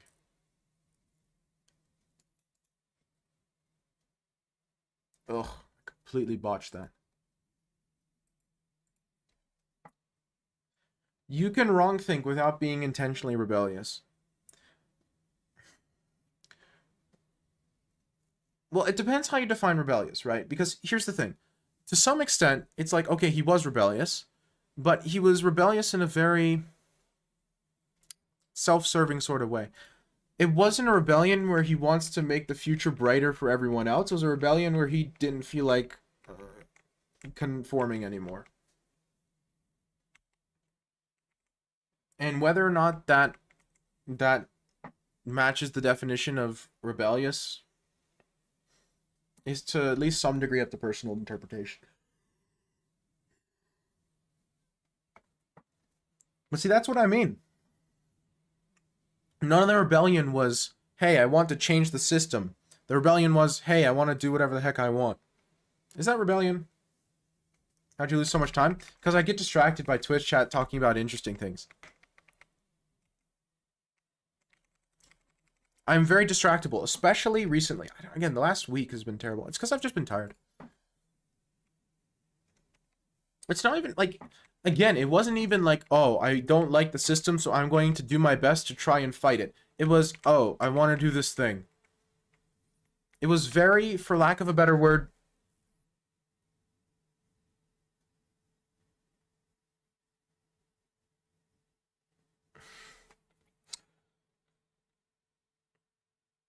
not thought through.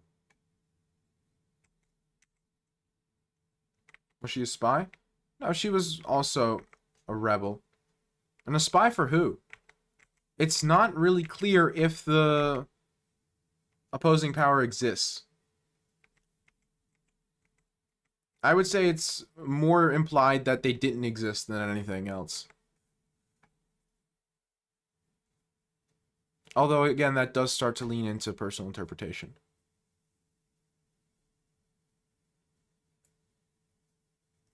Should I take it? Or should I remember the special? Ah, fate. Doi.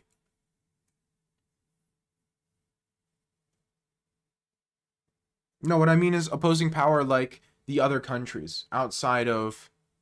I forget the name of the country. It's been a while. Thought she betrayed Winston. No, she was the same as him. She's just been doing it for longer.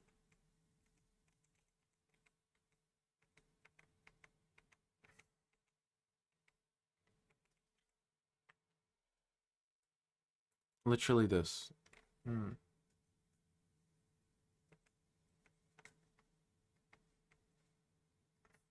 Oceania, yeah. Thank you. During the torture part? Saying they betrayed each other romanticizes it a little bit. I don't know.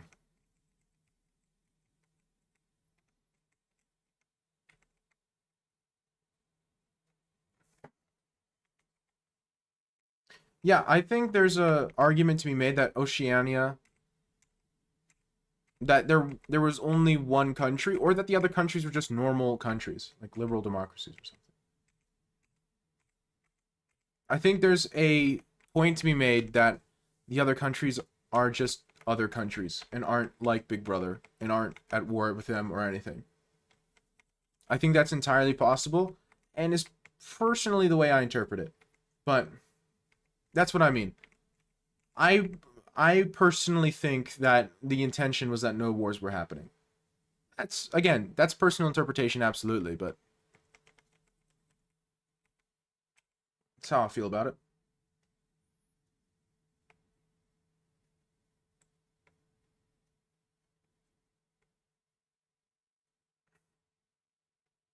Yeah, I'm pretty sure that's a dream.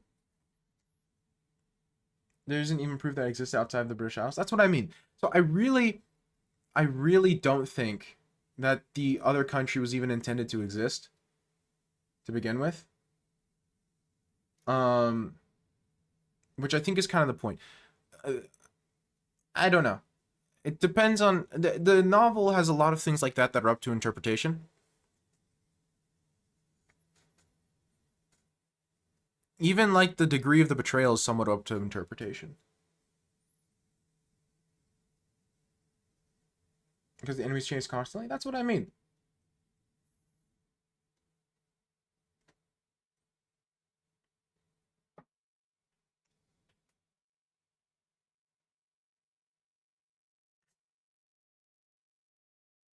Either they didn't exist or they could have just been normal, like, liberal democracies.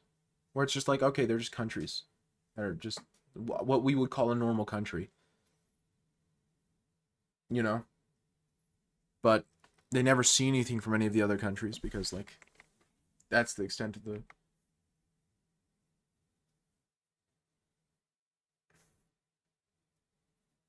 I don't remember off the top of my head. It's been a while since I read it. I personally don't think Oceania ever existed, even existed. I could see that. Yeah, you can rejoin. That's totally allowed. Knock yourself out. I mean, you'll have to wait your turn past the other people. So what do I have to say about this game? The opening was fun. So, I kind of... Do you play this normally, or is this like a spur of the moment? Because I kind of disagree with this as an opening choice, right? If you want to get a more active position, then either play c3 and sack a pawn, or play knight f3 first, and then d4 so you can take back with knight, right? Because as it stood kind of in the position, you let me play this knight move with tempo, you have to move the queen back, and here it just blocks in your knight. So you spent time making your queen be in a worse position.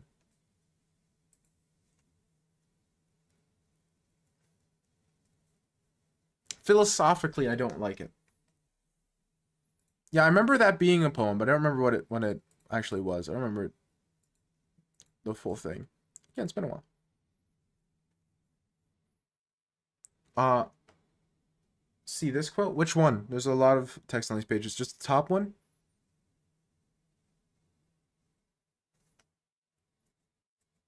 Play that in real life matches, though?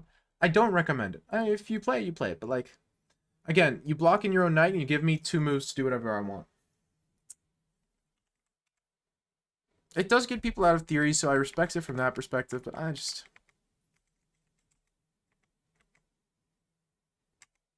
And I could have just played this.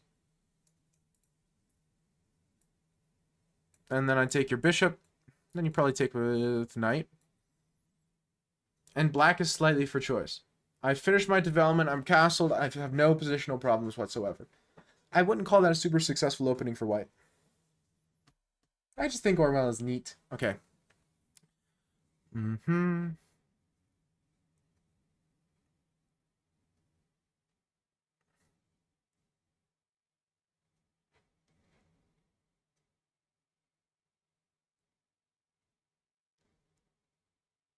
I haven't read Brave New World, so I think I'm missing part of this.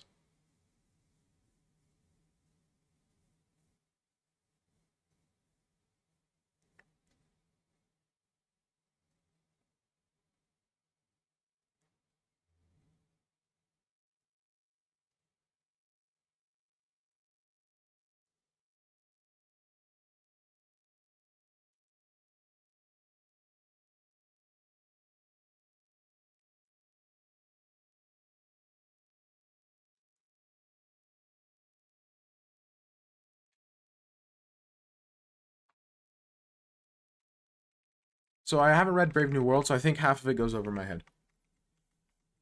I intend to. Because I've heard it goes hand in hand, right?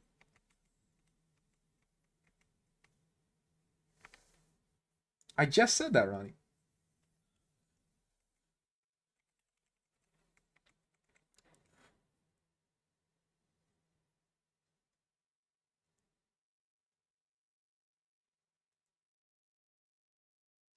I don't know.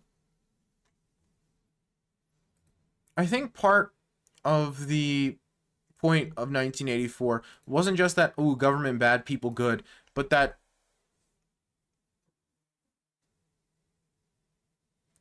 even rebelling becomes difficult when rebelling itself is a selfish act that only exists because you feel like it, you know? I could have sacked and played B2. Should I use OBS Studio or Streamlabs to stream? I don't want to spend too much on Streamlabs, but I don't know how to customize on OBS that well. OBS has a lot of online tutorials. And I would recommend OBS, but that's also partially because I just don't like Streamlabs. I find them a little bit scummy as a business.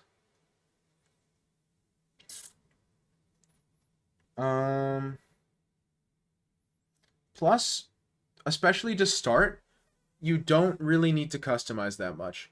I like tinkering with the technical side of streaming. I enjoy it because see, streaming to me, I get two different pleasures out of it. I get the social aspect and I get the tinkery aspect, where I can keep fiddling with things for differences nobody will notice. Just to learn how something works. And I also get the social aspect of talking. Because I talk a lot, bless my heart. So I have, like, no songs today? Oh, is the music not on? Did I forget to turn the music on? Yep, I forgot to turn the music on. I always forget one thing. Thank you. I forgot. But especially to start off with, you don't need to overcomplicate it. Which tutorial did you watch before you start streaming? I watched a billion of them. But also, the ones I would watch would be out of date, right? Because OBS has gone through a few different version changes since then. But it's not that complicated. Like, I'm assuming on you're on Windows. You connect your Twitch account to your OBS account. You set up your encoder, which you can just use the defaults for now. You'll be fine. You add your microphone as a source. You add your webcam as a source. You add your screen as a source. You move them around using your mouse. You know, you don't have to go into settings to do funky stuff. And then you click go live. If you aren't trying to take over the world with your quality, then to start, it's not that complicated. I feel like I have Ronnie.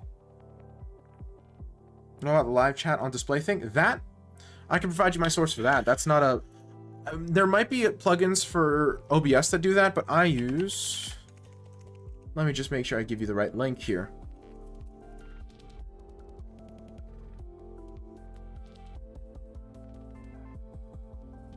I use this, and it has served me extremely well. And what it is it gives you a link, and it says and it tells you what to do. It generates URL and says, in your streaming client, add a new browser or web page source, then configure with the following URL. You will also need to play with the width and height of the source. If you aren't sure what to use, starting with a height of 600 and a width of 300, and change each value until you find a size you like. Ta-da!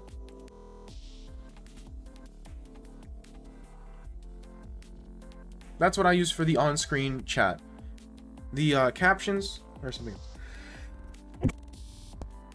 No problem. There's a ton of like little things, you know, that if you want to figure out, you can. And that's just Googling though. I mean, I went through like 4 different ways of doing chat before I found that one, and now I'm sticking with it. I've stuck with it for like a year and a half because it just works and it's nice. Now, the way I have it set up is I have it completely transparent, so I don't have any of the special effects they provide. And then I have just a black background set to like a certain degree of opacity. That way it's just like a back shadow over it. That's just how I have it set up. You can just use one of the setups they have by default where it gives you a theme. I just didn't like any of the default themes, so I used a custom one. But again, that's the thing. If you're okay using default themes on things and you don't care about making it specifically your own as much as you want to, then it's not that hard. It's the customizations that can go infinite.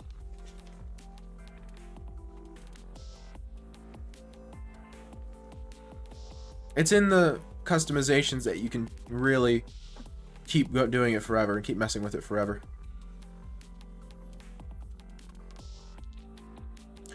Oh yeah. They were saying they had some big technical issues because there were the people whose entire job it is to take the boat onto water. They lost power for a brief period. I heard about that.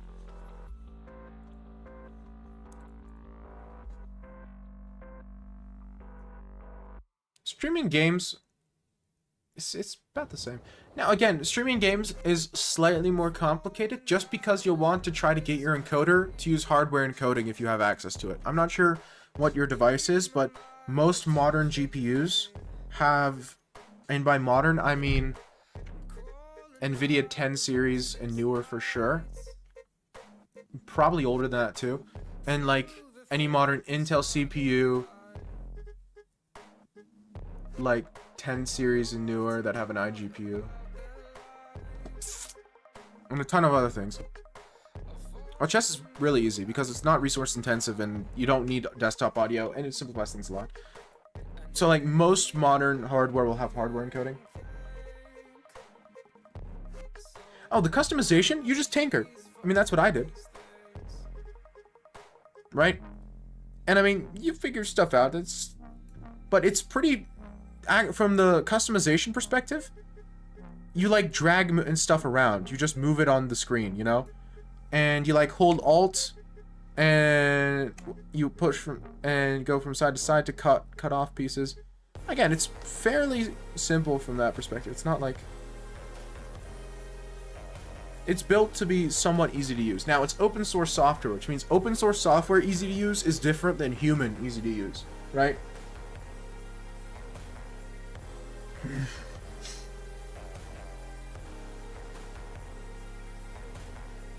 But it's really not that bad.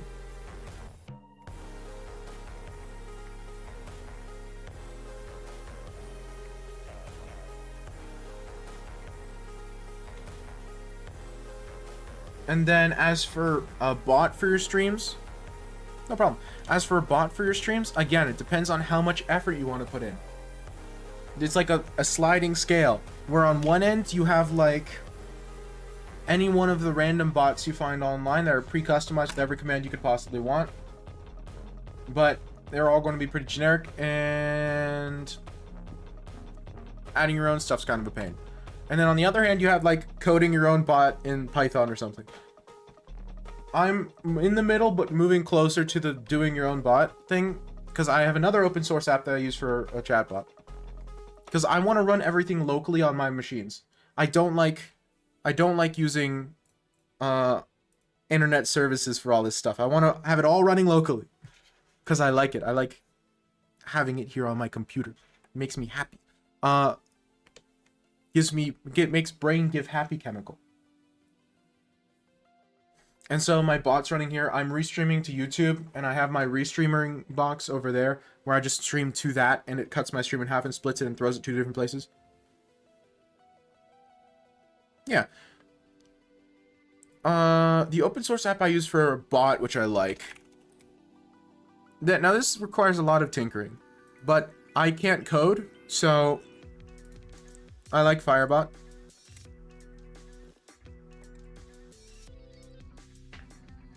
It has the customization of that also can handle like notifications and like pop-ups if you'd like, or you can just have it be your bot. I have notifications and pop-ups handled by the Twitch's native one because it works well, and it also makes it so that YouTube doesn't it doesn't make it so YouTube doesn't see it. It just works better because the Twitch API is kind of jank. But again, there's a ton of little things. It's however deep you are willing to go with it, that's how deep you go with it, right?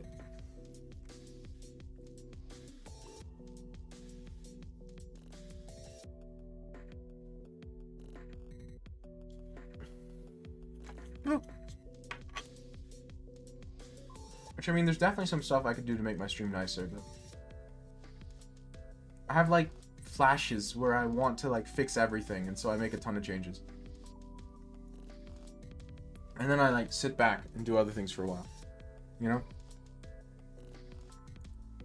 Nope.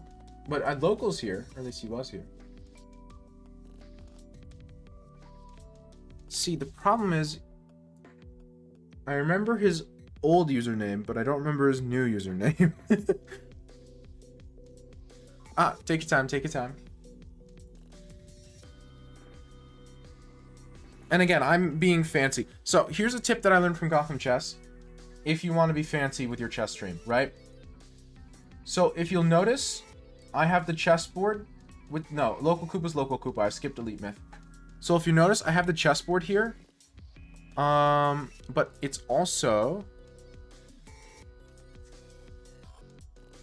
but it blends into the rest of the background, right? So like the people's names and the time blends into the background of the rest of the stream, right? So the goofy, silly thing you do for that is you just have the background image that you use for your stream in OBS be the same as the background image used for chess.com. And I have it cropped just right where you can't tell. The cropping takes a bit, but like if you don't care to make it perfect, then yeah, I learned that from Gotham Chess like 2 years ago. I was like, oh, that's smart. Yeah, so just, you know. So like, this is my full chess.com window, and I have it cropped. And if I turn off chess.com, this is just my stream background, right? Right. So when I put it on, it's just, hey, Dragon, how you been?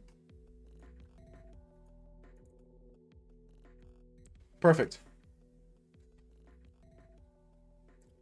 Let me open my Discord real quick. I don't think I have Discord open. Good, how about you? I've been tired recently because I've had a ton of stuff, like projects I've been working on. And while that's good, it means I'm not sleeping because I'm doing things and I forget to sleep. Bro playing chess and mind games together? No, I've said this stuff a while ago. Again, I'm a tinkerer. I love fiddling with things. Here we go. Projects for what? A few different things. Part of it's school. I'm completely changing the way I do things at my chess club. That's not correct. Piece of junk.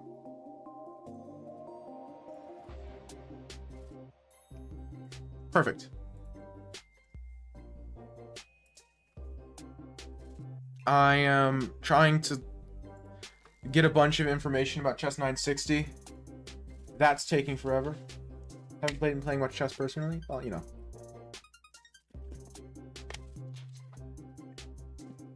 I'm like this close to having all the my Chess 960, and it's going to make a fire YouTube video. I'm really putting in some effort on this one. I don't know for 100% if it's going to come to pass, because I have a spotty record when it comes to making YouTube videos, but I'm trying. Even if the video's terrible, the information in it's going to be top-notch. Because nobody has, like, aggregated a bunch of data about Chess 960. It's insane. Like, nobody. Attacked a bunch of pawns, try to go for an attack. Okay, let's see. Aha, Catalan. I like it. I like it. Okay. So, this is fine. However, let's think about this, right? In the standard Catalan, the mainline theory here, as I'm sure you are aware, is knight takes, queen takes, knight f6, right? Well, not in this position because c6 hangs, but like most of the time. So it's bishop b7 and then knight f6. Whatever. Bishop b7, then rook d1, then knight f6, then queen c2. Right? Or queen e2. c2 is preferred, if my memory serves, because with c2, you are better protecting against, like, c5 advances. Because here's the thing. A common idea in these positions is, let's say they play queen c7, you can often go c5 here. This is one of the main ideas of this line of the Catalan, is you playing c5 before black does to make this pawn a permanent weakness.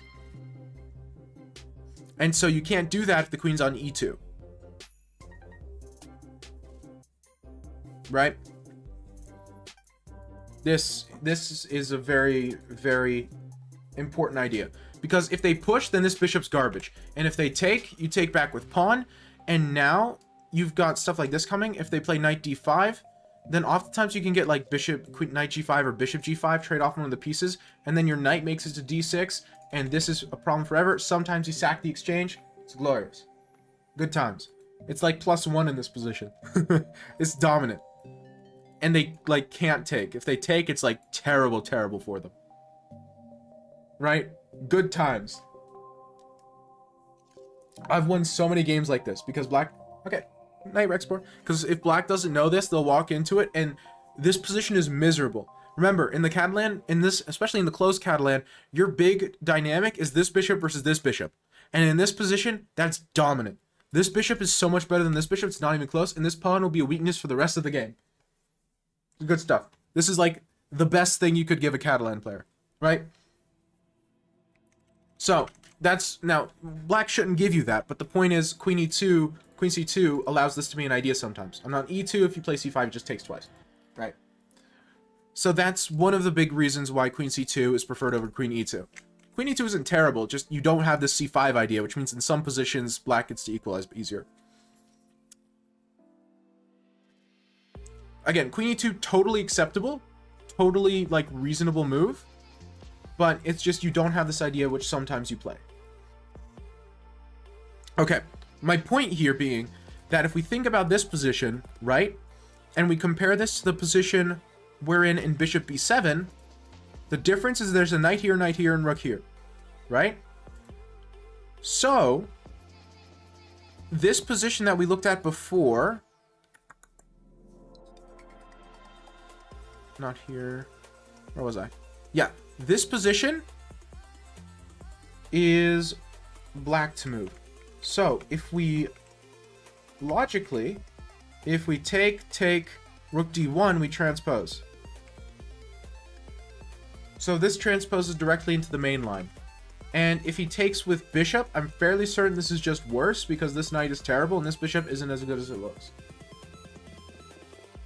And like bishop f4 is now really easy to play because normally he can like play knight h5 and make it annoying to play bishop f4. So taking with bishop is usually strictly worse. And again, c5 is a problem. So here you can pretty easily transpose into the main line.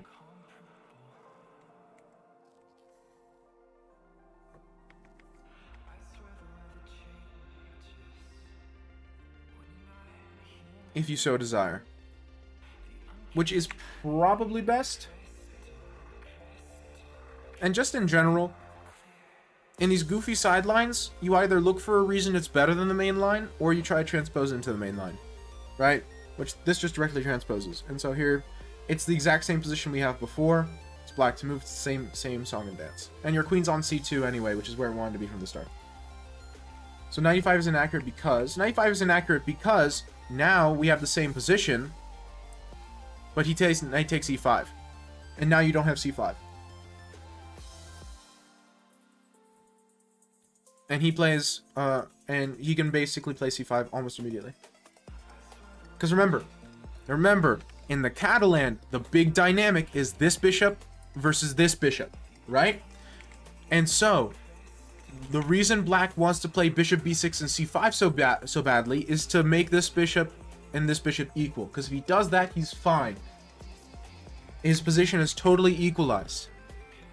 Knight takes, knight takes, knight takes, pawn takes. Queen c7, you can't stop c5. You don't have bishop f4, and you don't have c5, which are two main ways of stopping it, right? And your rook's not even on d1 yet, so you're kind of a tempo down. So c5's coming eventually. You know, it'll take him a move or two, but you can't really stop it comfortably. Without giving something up worse. There's some lines on the Catalan where black equalizes the bishops really early, but in return he like gives up a pawn, concedes a massive space advantage, is super inactive, stuff like that, right? So there are lines in the Catalan where black can... That's why the Catalan's so difficult, right? The thing that makes the Catalan such a difficult opening is the fact that you have to be constantly paying attention to what your advantage is and playing for that and be willing to exchange it immediately. Because they're in those lines where black tries to equalize the value of the bishops early. If you try to hold on to the value of the bishops too much, then the position's going to equalize. Because you have to be willing to give up your advantage for a better one, always. And that's true of every opening, but of the Catalan, that's especially true and especially important. Right? And so in this line specifically, that's black's main purpose. Because black otherwise is fine. Black's only problem in this position is this bishop. The rest of his pieces are natural, his king is castled and safe, his pawn structure is fine. He does have a little bit of a space disadvantage, but these two pawn pushes are very easy to get, and he will get them always. And so, really, his only problem is this bishop. So this is the line where black solves everything else first and saves the bishop for last. And so this line specifically, it's all about the light squared bishop quality. Something like bishop a6 isn't good. Because now 95 in this diagonal is too weak. You can't. Right? Again, it's a line-by-line basis. So 95 lets him equalize the bishops immediately. Okay, sure.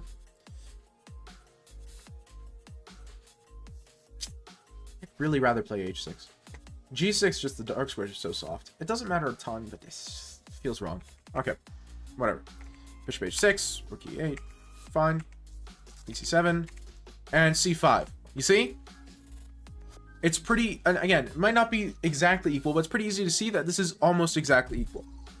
It's very difficult to point out an advantage white has. The dark square bishop is slightly better for white, but it's very easy for black to solve that, right? He goes here, here, and this is a weakness. You know, black piles up, exchanges everything on the d file. You're never winning this endgame. Now, I'm not saying you didn't win this game, I'm saying, like, theoretically. So this is kind of the problem. It's not bad moves that are losing. It's moves that release the pressure. You know, that Catalan pressure that stays there for 50 moves. That let Carlsen win the game against Jan in 128 moves in 8 hours of chess, right? You didn't blunder anything, you just released the bit of the Catalan pressure. Because now he takes... Yeah. Now he takes, and you have no advantage. Like, there's nothing. There's nothing here. You don't have control over the open file. Your bishop is slightly better, but again, bishop f8, you can't... It doesn't have anything to do. He still has a dark squared bishop. These dark square weaknesses aren't really relevant. Like, if he had, I don't know, a light squared bishop still, or maybe, like, a knight that was, like, here, then maybe you could think about some dark squared problems, but, like, Not in this position. Rook AD. Bishop takes, queen takes. Bishop here. Yeah, you see what I mean? Now, this is a terrible move. I'm not sure at all why he's playing this. He can just take. Exactly. It's only a weakness if your opponent gets played. So it's really not a weakness. He can really just take, and then takes, and then it's the deadest draw of all time, right? There's very little to play for. Okay, but he played Rook A8, which I hate that move. I really don't like it. It doesn't lose or anything, but it's just... Now you can take and play Bishop and Rook D6 or something. You know, and I'm not saying that's necessarily the best move of all time. It's just now he has to think. Okay. So. Don't understand Rook A8? He wants to get out of the pin or something. I don't know. I don't understand either. I think it's just a bad move. It's just a poor move. Maybe he's... Maybe... I don't know. It's very difficult for me to understand what he's thinking here. Maybe he's worried about some, like, takes tactic or something. That's not good either. Okay. What's the purpose of G4? Is it to play H4, H5? H4, H5, H6? Rook H3? Oh, Rook H3. Okay. Well, stupid question. So G4, it's an interesting idea, but it may... I have to wonder two things. One, why can't we go Queen F6, Rook D7?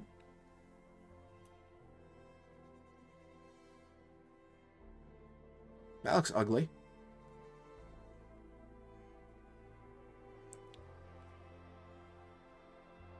Is that bad for us? Rook D7 was my gut instinct. I don't know if it's good here. I don't know. He has Rook F8. It's hard to prove anything. It looked a little scary. Okay, so that's question number one. I don't know if it's best. I don't know if it works. But I would be scared here. Saying Rook E3. I don't know. And then my second question is why not H4, H5? Yeah, that's fair. That's fair. The thought there is Rook E3, Rook F3, and you take with Rook. Because he can't... The idea, right? I don't know if it's a good idea. I haven't fully calculated it out. But the idea is that you go here, and let's say he takes this one. Oh, wait, no, it's mate first. Sorry, this first. And then Rook E3, he takes this. You go Rook F3, and he can't bring another piece to the defense, right? Maximum, he has these two pieces. Nothing else can defend the square. It's impossible. And so, if you get a third piece attacking it, he can't bring a third piece to defend. That's the logic. And so now you're threatening Rook takes F7, and it's difficult to stop. Right? Not sure if that's good or not. Not sure if it works or not. That's difficult to calculate out to its end, but it's scary. So that's something to consider. That's number one. Number two, why can't we play H4, H5? Like, right now.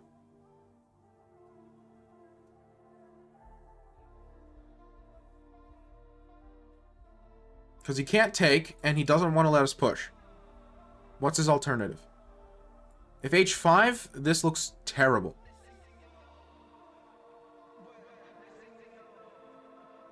I don't trust this at all.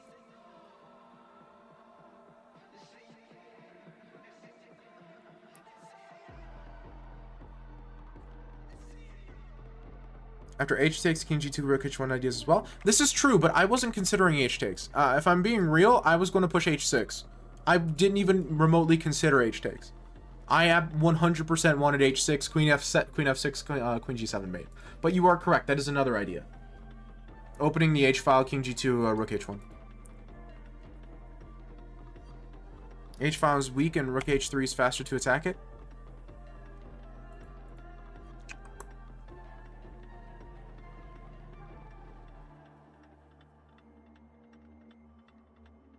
Okay, let's say Queen C4. Was your point just to play Rook H3 here? Can you play Rook H3 here? Are you threatening anything? Question mark speaks for itself. I'm trying to figure out why, though. We're trying to understand the position. The computer can tell you it's bad, but we're not here because the computer says it's bad. Okay, rook h3. You give up the open file. Queen h6. Queen g4. So you can't play queen h6 until you move your king. But once you move, but if you try to spend time moving your king, then in comes my rook. Right.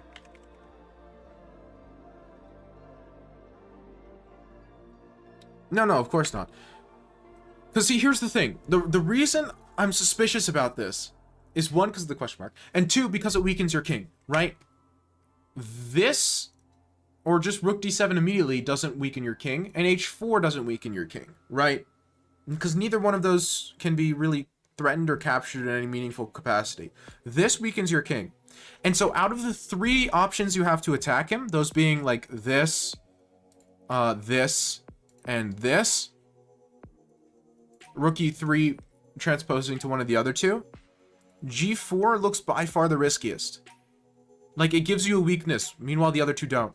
So unless I'm sure it's way better, I really would rather play one of the other ones.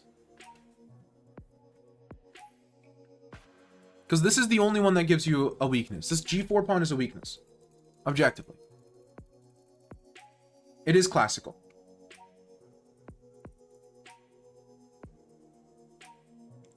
Now, it's the game, this is 21 moves into the game. Yes, this was classical. It's 21 moves into the game, so it's hard because I don't know how much time was on the clock, but either way, it would really take something very, very convincing to make me think g4 is the move here, because it just makes, this g4 pawn is just weak. And there's no good way of defending it. h3 is counter-positional because you want to push the h pawn all the way, and it blocks the square for your rook. f3 creates a weakness on the dark squares.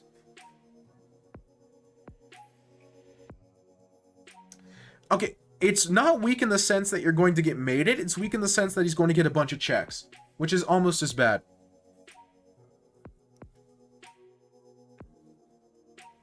It was classical, and that's why he considered it.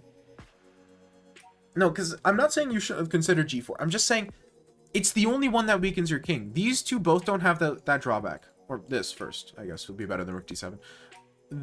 Rook e3 is probably the best move. This is difficult to see, but this is a very, very natural move. I love this move. I wouldn't have seen it, but this is a beautiful move. Because this just doesn't commit yet. You just say, okay, your move. I don't have to tell you how I'm going to attack you yet. This move is useful no matter how I'm attacking you. No matter which plan I choose, this move is useful. Right? So you kind of make black make a choice. You wait for him to make a move. And then you decide what you're going to do. So this is very pretty from that perspective. But assuming we're committing to a plan right now, because it's probably what I would do, and maybe not in classical. Maybe I might find that in classical. I don't know, because it's you as a human you want to. Again, this is the only one that weakens your king. So I don't understand why this is better than this. That's my point. I don't understand why g4 is better than h4 from an attacking perspective, and h4 just doesn't create a king weakness. So I really struggle with g4.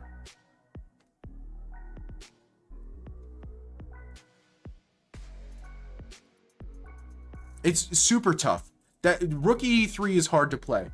That's a difficult move, right? I'm pointing it out not because I expect you to have found it, but because it's pretty and it's very thematic. It makes a lot of sense once you see it. But before you see it, it's hard. It's really hard to play. I don't blame you at all for that one. That's not a, oh, you should have seen rook e3. That's a, look at this cool move. To me, h4, you're not weakening your king and you're just putting pressure. What does he do next? h5 looks hideous. I don't know if g4 works now, but like, that's the way I'm thinking. And now this is even worse than for him than g4 before. Maybe he can take on c4, but then like this is a huge problem. Or like this. I would be very scared here as black. As black, I'd be terrified. Like, how do you stop rook g3 takes?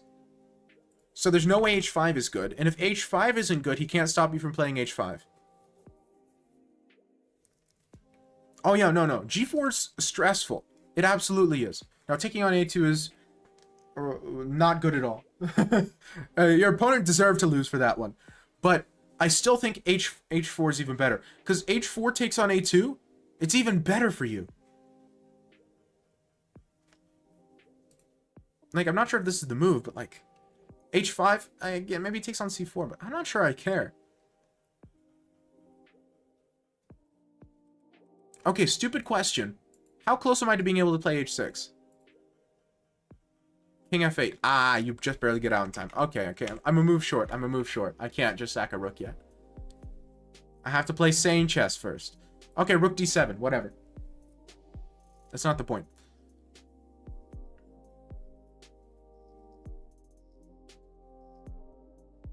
I guess he has queen c2. It's hard.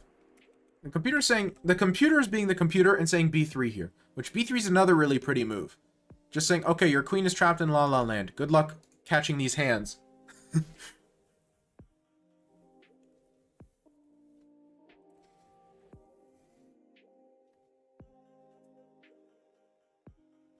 Right? And my point is, at the end of the day, you don't have any threats of him ever taking here. So I would prefer h4 in this position. Rook e3 is the best move, but I would have played h4. Either way, I think g4 just creates unnecessary weaknesses. Did he win it? Well, let's find out. G4, queen takes a2. That's a terrible move. That is just an atrocious move. There is no rational reason to take the a2 pawn instead of the c4 pawn there. The c4 pawn comes with tempo and it attacks g4. It's just a better move. It's just a better move. There's no reason to take a2 instead of c4. It's that this is your opponent psychologically self-destructing. b3 is so pretty and it makes so much sense. You trap his queen on the edge of the board because his queen can't get out. His queen plays here, go rook h3. The queen can't come here, and this makes g4 look genius because suddenly his queen can't come to f5. Right? I've said this before. Part of your goal as a chess player is to make yourself look as smart as possible. Because look, he can't even attack this rook. He doesn't have here and he doesn't have here. He has nothing productive to do except sit and wait for himself to die.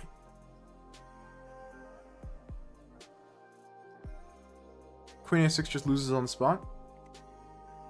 Oh, queen a6 after b3? Oh yeah, for sure.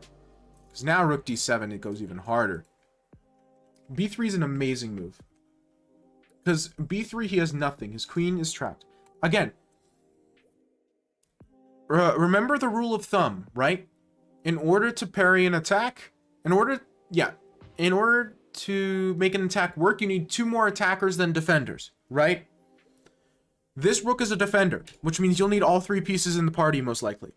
He can't bring this rook to the defense because he doesn't have enough squares around his king. The rook simply can't get there.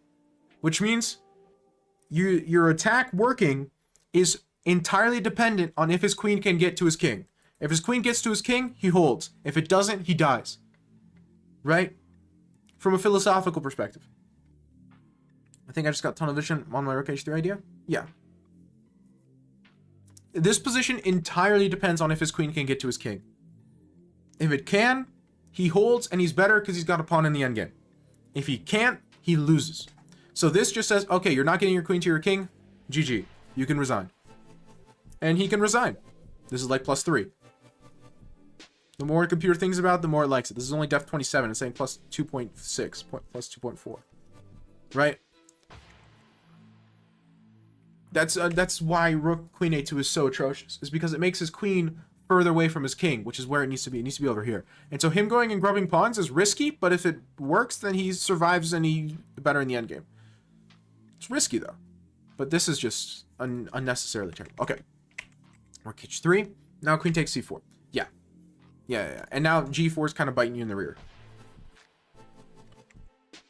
And now he takes on g4. Yeah. And you don't have an advantage. Whoa. Excuse me.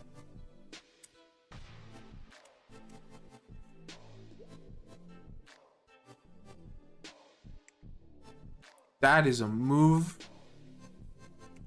of chess. That is a chess move right there.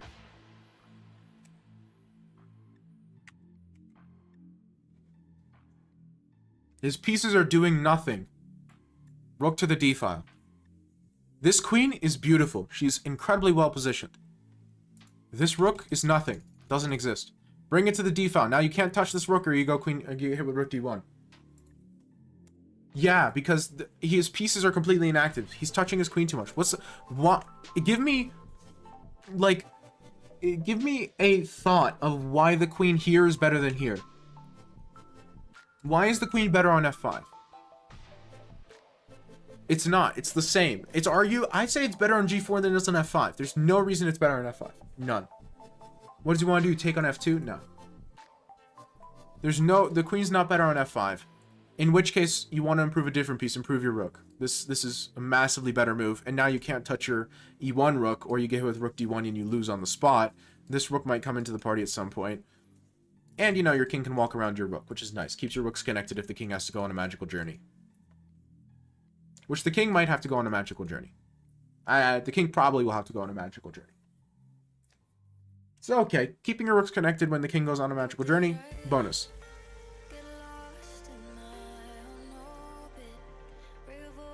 Okay. Are we giving you games? If you'd like.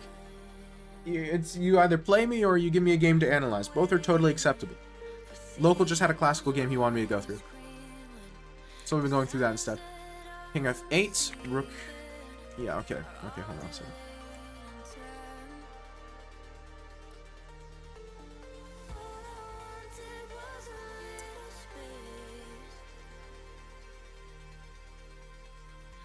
Did you calculate this or did you just play it? That might sound like a dumb question, but I'm serious.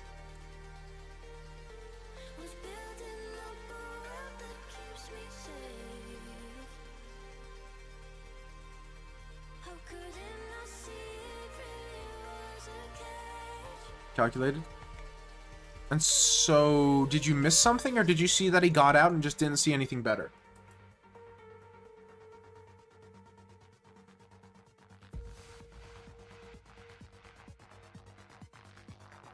Takes here, check, here, check, here. I guess you. No, but after queen f5, you don't even have to check on f7.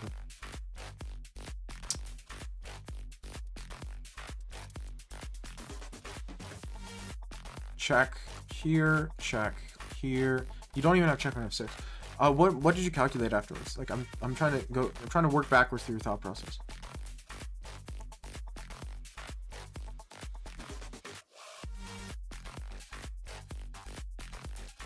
Rook e3 is hard to see.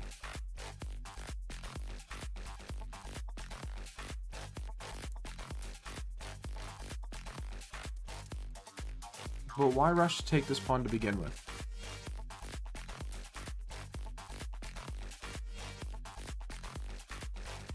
So wait, what is he threatening? So the queen takes f2 maybe?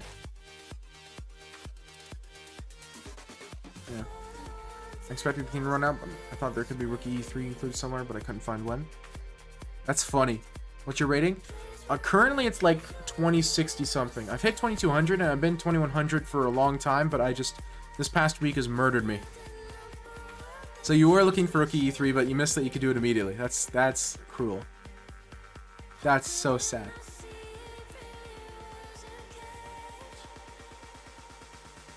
Because it's right now, and it works. So let's say something stupid like rook ad. What's the plan?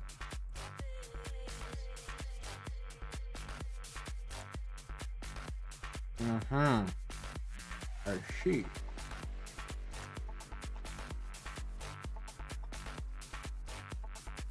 Yep. Okay. No, it's difficult to see. It legitimately is. Okay, so queen takes h7, king f8. Now I'm more than anything else, I'm curious how you drew this. Because I seem to remember you saying it was a draw. Okay. No, this is good. Oh, this is how you drew it.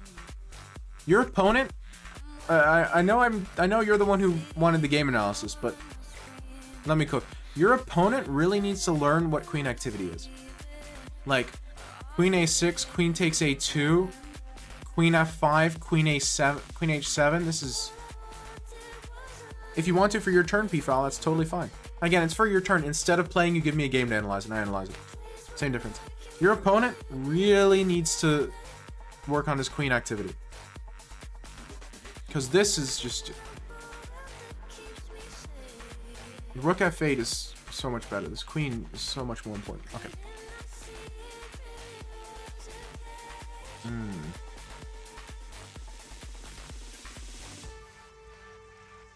Well, yeah, but I'm, one thing at a time, right? It's funny, rook e3 you played here, but now it's not as good anymore. Now you should be playing rook e4 to go rook h4.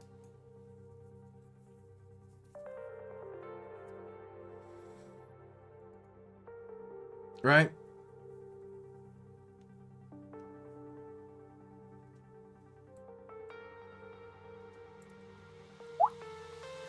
Yeah, it's a tough position. I don't blame you. Don't blame you. The opening stuff, I think that's the stuff you should have known, quote unquote. This stuff is much harder. But okay. E3, Queen G7. Rook G7. Rook F6, okay. Now, if I'm your opponent, I'm trying to get my pieces out.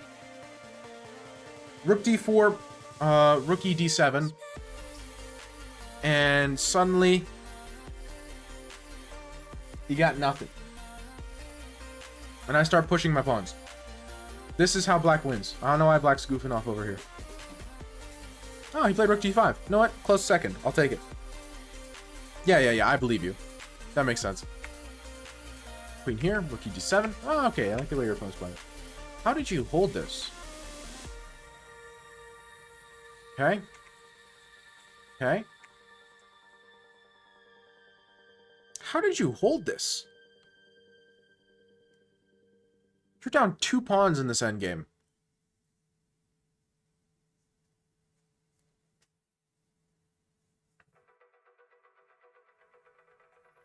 Yeah, no, the Catalan will do that to you.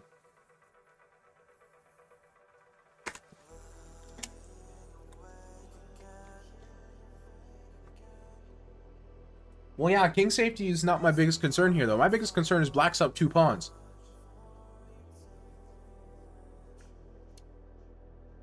This was out of notation. Somehow I swindled in less than a minute on both clocks. Okay, fair enough. A bullet swindle. Fair enough. Okay, yeah, so that was complicated. Very, very complicated. But, okay, so I've said this before. This is something that I really often try to hit home because I think it's important. Bad moves don't always make your position worse. They also make it more complicated, more difficult. G4 made this position way more difficult than it was. And now after queen takes a2, you had b3, but you had to find b3, right? This move makes your life more difficult. Don't think it was necessary.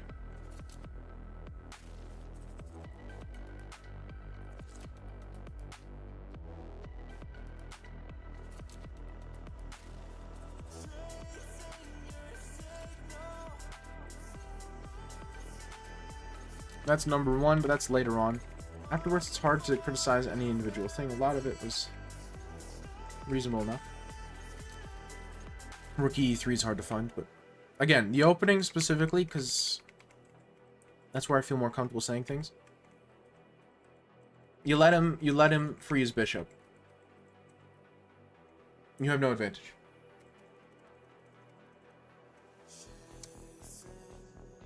Honestly, you could play rook d1 here if you wanted to. That's also fine.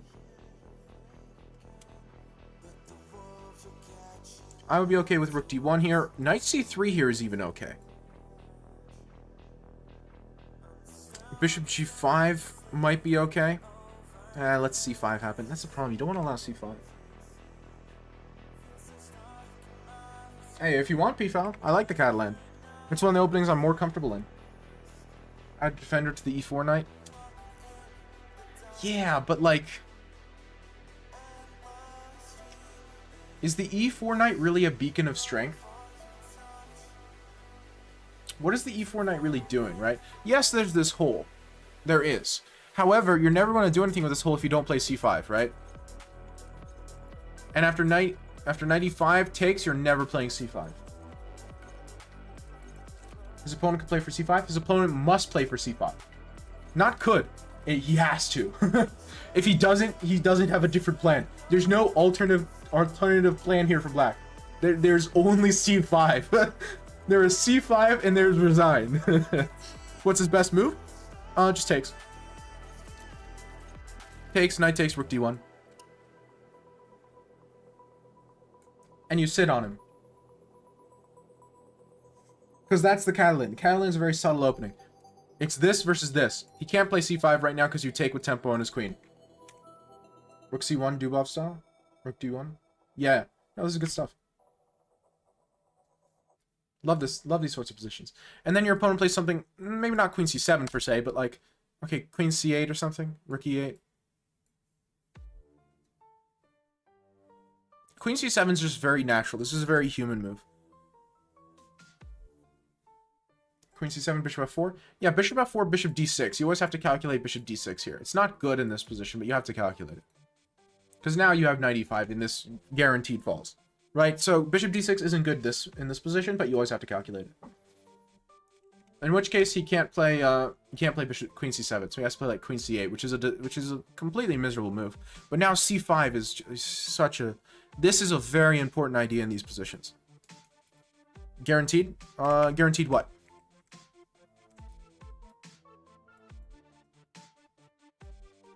Well, I mean, I don't see a way of defending it. You could try defending it with the rook.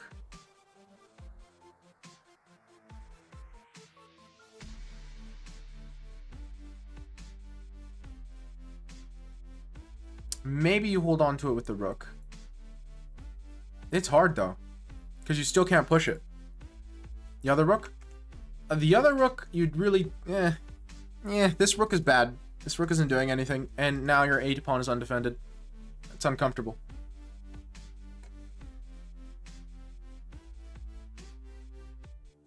Now I play c5.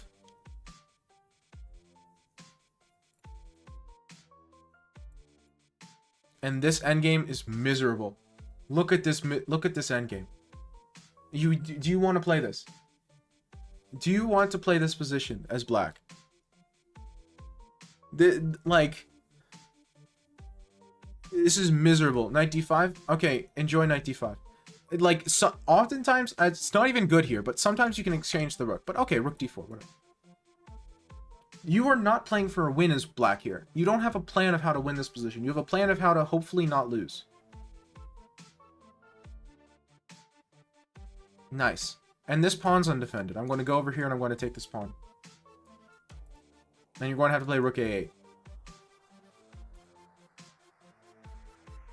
Which is very funny. f6? f6 doesn't help. Knight c4, knight d6. I'm already playing that. You forced me to play a good move.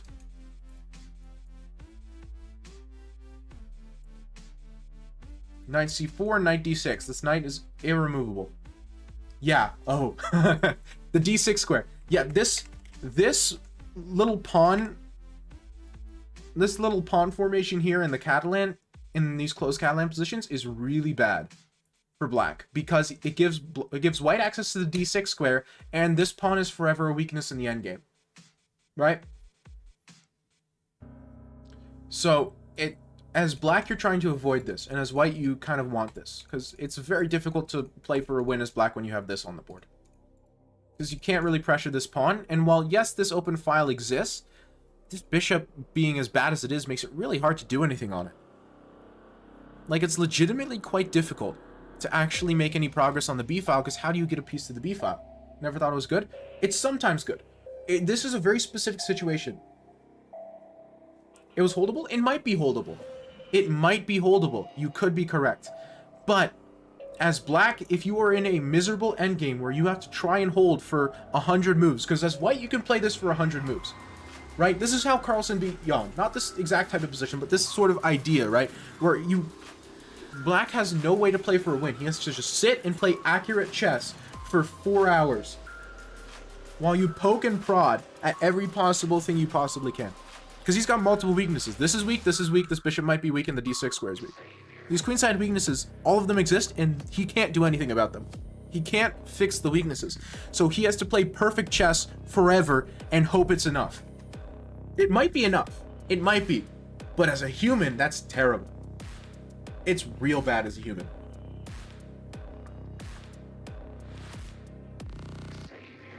Computers could probably hold this. Maybe. Can I play you then? In this position?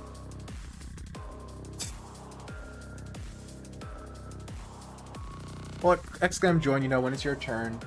When it's your turn, we could play. This is terrible. Which is why the C5 idea is so common, right? And that's why it's such an important idea to keep in the back of your mind. It's because even here, like C5. Engines could, by say humans win. Yeah. C5 is a very critical idea in these lines. Again, specific. This is a Catalan special right here. Most openings, you don't want this as white. This is very unique to the Catalan sort of structure. Not in this position. I know, I was just making fun of you. I was just teasing. I wouldn't want to play anyone in this position. Was this horror music? It's because of how bad the position is for black. Okay. Dynamic soundtrack. Okay. Yeah. In most positions, you don't really want this as white. But specifically in the Catalan, this is a very good structure because of how bad the light square bishop is. Hey! Good job, Colin. It's always fun to do that over the board. Sacking pieces over the board hits different, I swear. Again, because this is a frozen weakness. And in the Catalan, your goal is to get one of these long-term weaknesses that you just, like, are staring at the entire game. It's so hard to play this as a human, as black. As white, too. It's not an easy position for either color, but as black, it's, like, so difficult. Hey. We take the 1. And plus, 1 out of 5? What is that? 200 elo is 1 to 3. That's a 300 elo difference? Right? It's less than 400. I think it's 300.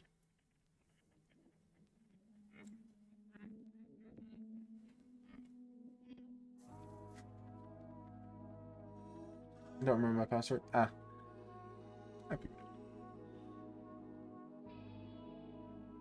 So boom, you overperformed your elo by a little bit. Congratulations.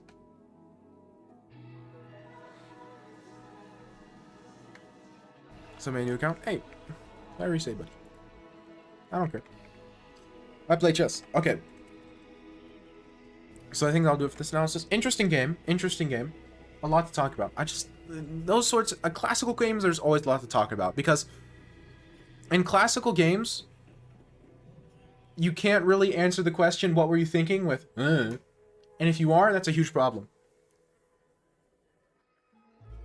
Per se? Is that how you pronounce that? I'm going to assume it's pronounced per se. But I might be wrong.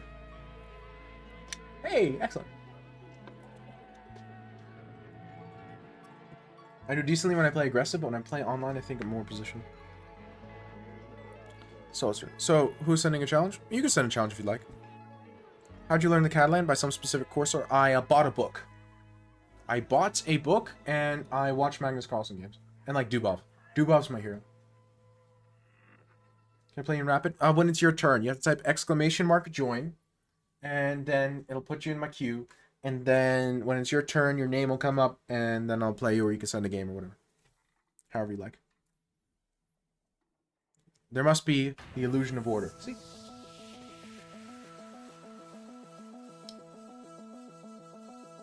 You're chilling. You're in the queue. You're good.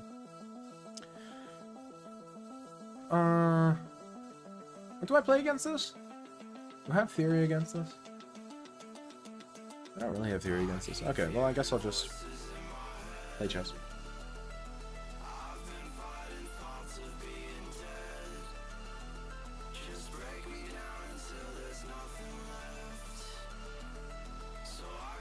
No, I want to see what you do. Weird London? Ain't in London anymore. It's like a reverse Carol Khan, but bad because you don't have the bishop out.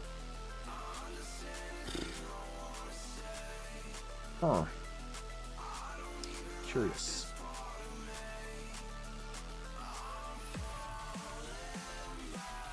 Got the bishop on f4. Yeah. So it almost resembles like a hybrid between the Carol Khan and the French.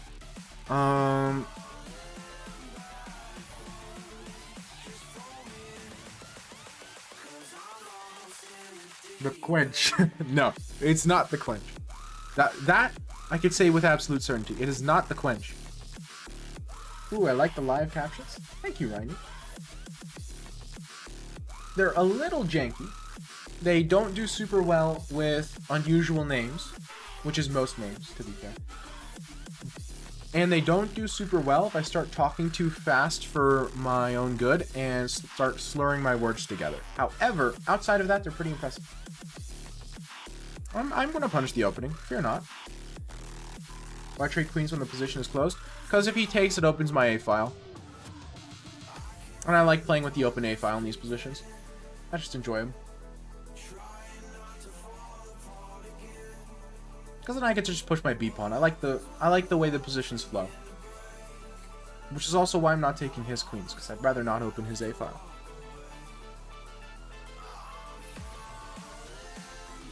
And plus, I have a space advantage, a small one, but he can pretty easily break out.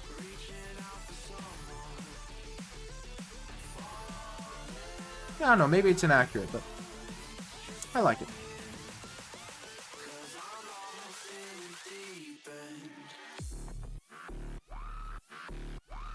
There will always be a little jank? Yeah. I mean, and it's running locally on my machine. So it's not even like I'm sending a voice recording off to Google and getting the result back. So with that in mind, it's even more impressive. And the CPU overhead isn't terrible. It isn't amazing, but... See, like I start talking too fast and my words start slurring together. Because I got too much of the North Carolina in me. Okay, now it's different position. See, this is a little different.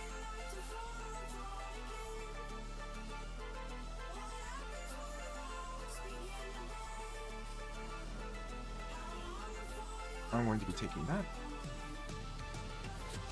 He does have a switch in Zook if he wants it.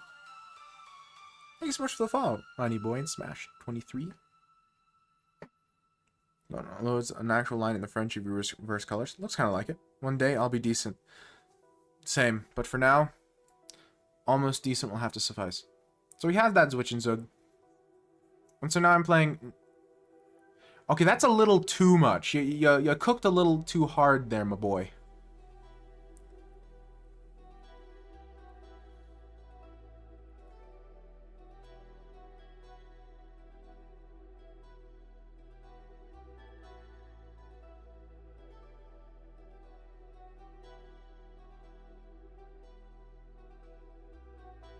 Taking the bishop was a good inclusion because it gives you bishop versus knights. That was good. I like that. But this was a little much.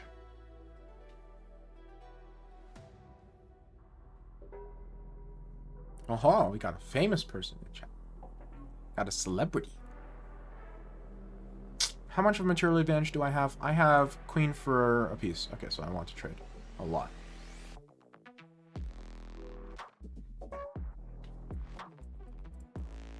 I want to trade everything. How long have you been chessing? A long time, like 6, 7 years? 7 years. Flip the board. Here we go. Sure.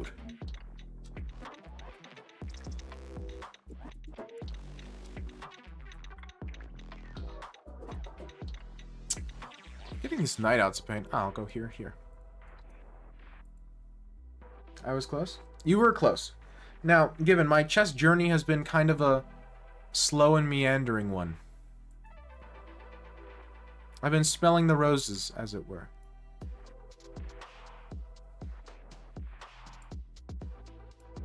Not that I'm complaining.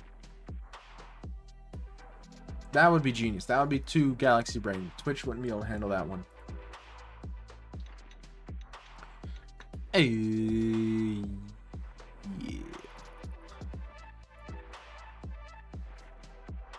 You could also cancel out somebody else's flip. Okay. That is a well-placed bishop, to be fair. Spending a lot of moves on it, though. Rip the cooldown. I should probably make the cooldown shorter, shouldn't I?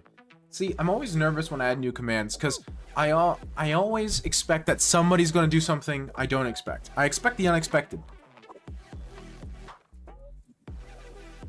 Hydrate? I am thirsty.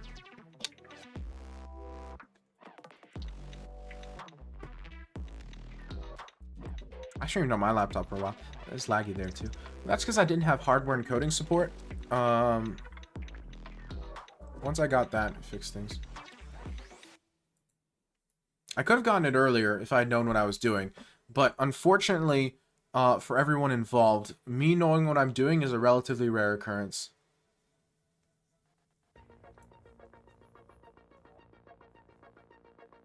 I don't think I do.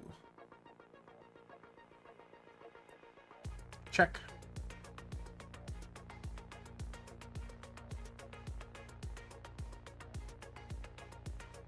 Yeah, I made hydrate cheaper, but possible every 3 minutes. Not sure if that's an upside or a downside. I just saw a different streamer do it, and I was like, oh, that's a neat idea, and so I stole it. Theft. Theft is encouraged. Because that's how you stream, right? You just steal a bunch of ideas from a bunch of different people. Like the whole background thing I stole from Gotham Chess, right? The captions I heard from a Louis Rossmann video. Let me think, what else?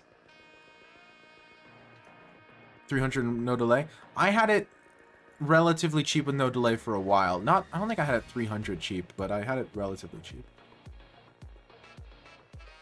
I had many regrets. Here, I suppose. Oh, he was very hydrated. I see. I see. Yeah.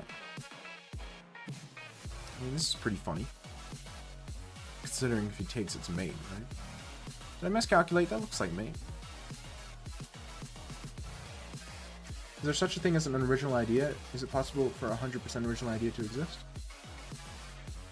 Yes to the first question, no to the second one. I don't think a 100% original idea exists, but I don't think an idea has to be 100% original to be an original idea, right? That's partially why it's important for things like the public domain to exist.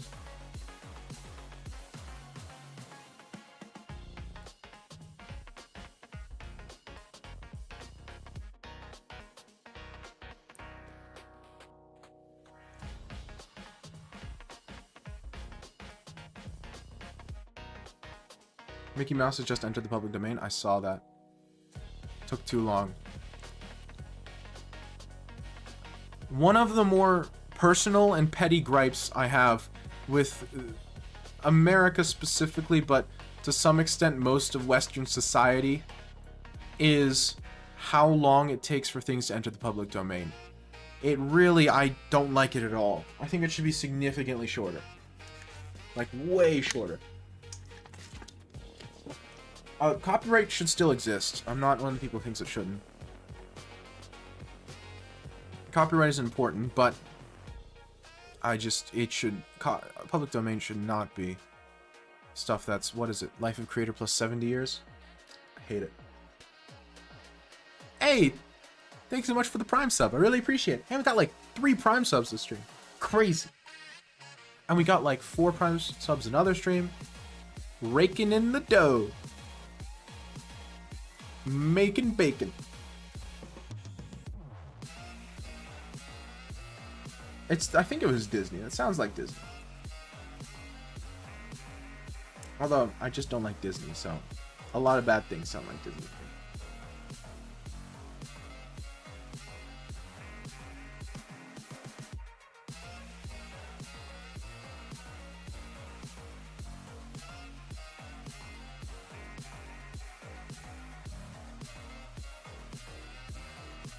Doreen. My French is terrible. Hey, it's better than my French.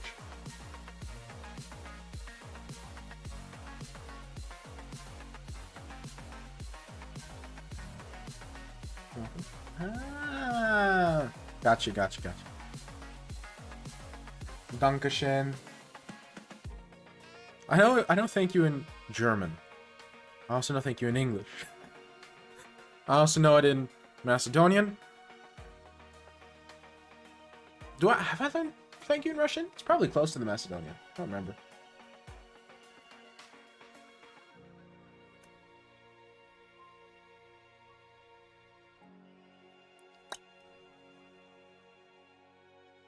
$34 in Puzzle Rush. Sheesh. It's a big number. I need to do more puzzles. I've been playing more speed chess, which I think is going to be good in the medium to long term for my ability to play speed chess. But so my Blitz and Bullet are way higher than they were 2 weeks ago.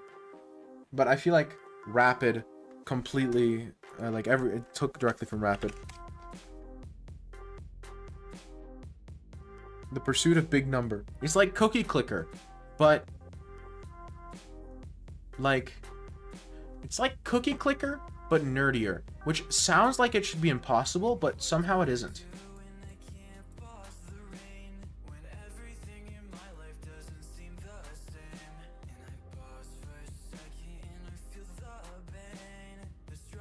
Nothing is more stressful than Cookie Clicker.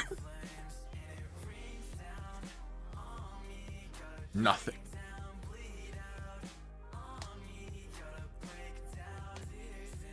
Because if you're not clicking on the cookie, who are you?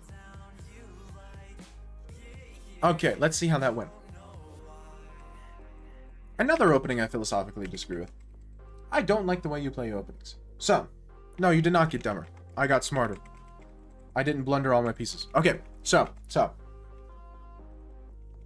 I understand getting people out of theory, but I don't like how many moves are wasting here. Because you're going to have to play c5, c4 at some point if you want to play the game, which means c3 wasted a move. Additionally, c3 blocks in your own knight. Based. And what did you do for 4 years? Get a college degree or something useless like that? That's what I thought.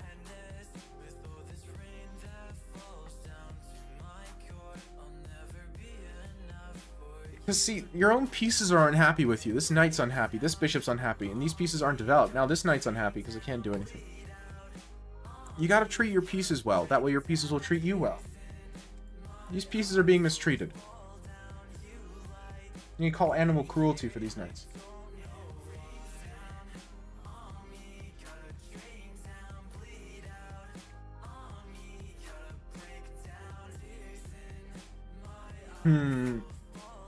Yeah. Okay, so this Zwischenzug is good. I like it.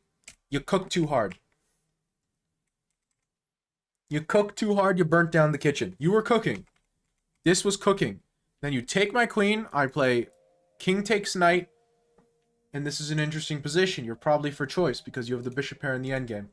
It's not obvious. Still requires some chess, but you were cooking. But then you burned down the kitchen. And you let me get my queen out.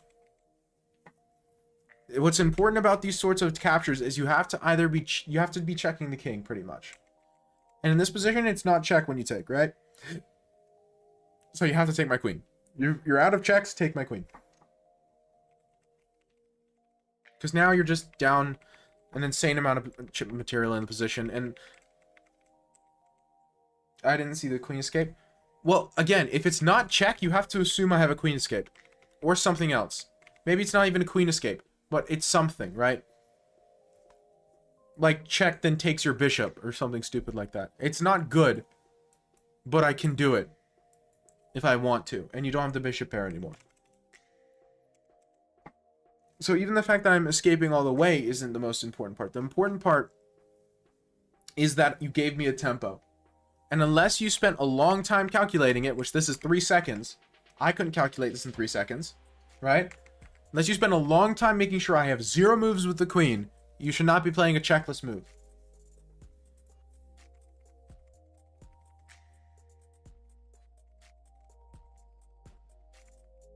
And per usual in chess, Kaisa made you pay for your sins.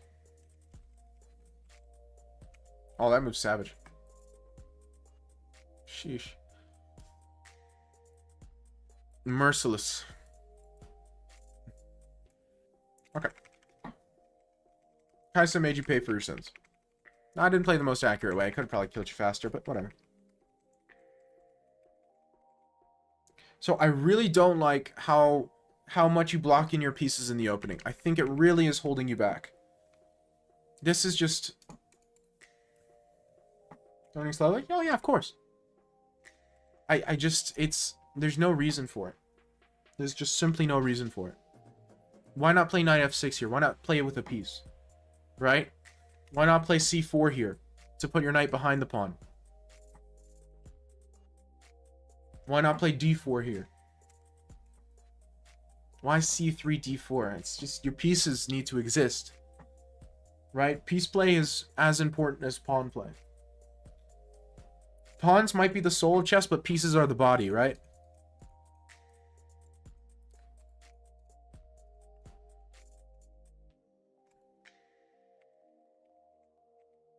Very important stuff. And so your pieces just are continuously mistreated in the opening.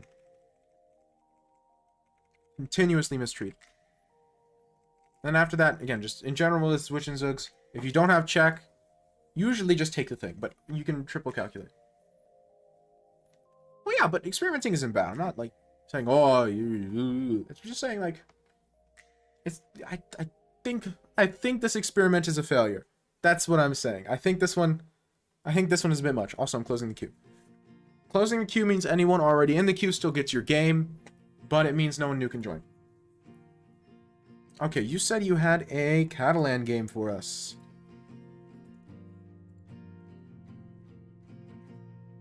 Okay, let's see what we got. Okay, 10 plus 0, I presume. Okay. Okay. Okay. I don't remember my exact theory for this position, but...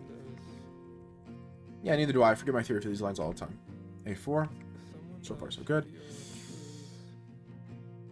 Why A5? Is that to prevent knight B3, knight B6? But knight B6 doesn't do anything.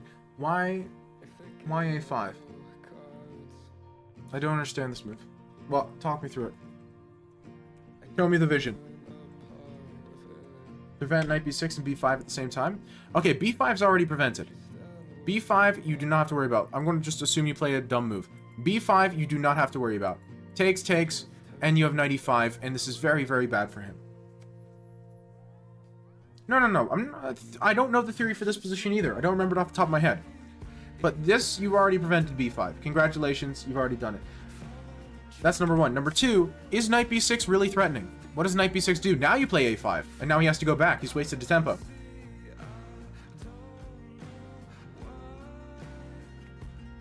Let me post a quick YouTube video in chat, okay? Let me post a very short YouTube video in chat. You ought to watch. I don't like reacting to content. It's 11 seconds.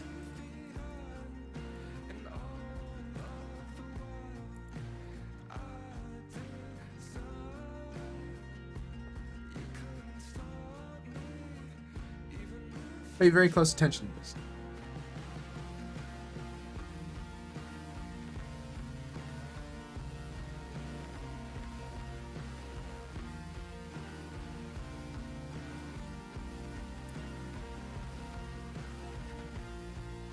Okay, I'm going to assume you all watched the video.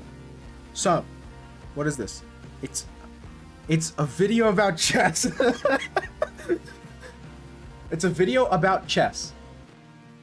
Did you watch it? Can I reference it now? I don't like reacting to videos on my channel. I feel dubious about reaction content. Okay. It's 11 seconds long. Well, you know, it's captions. I talk too fast. Subtitles wrong. You know.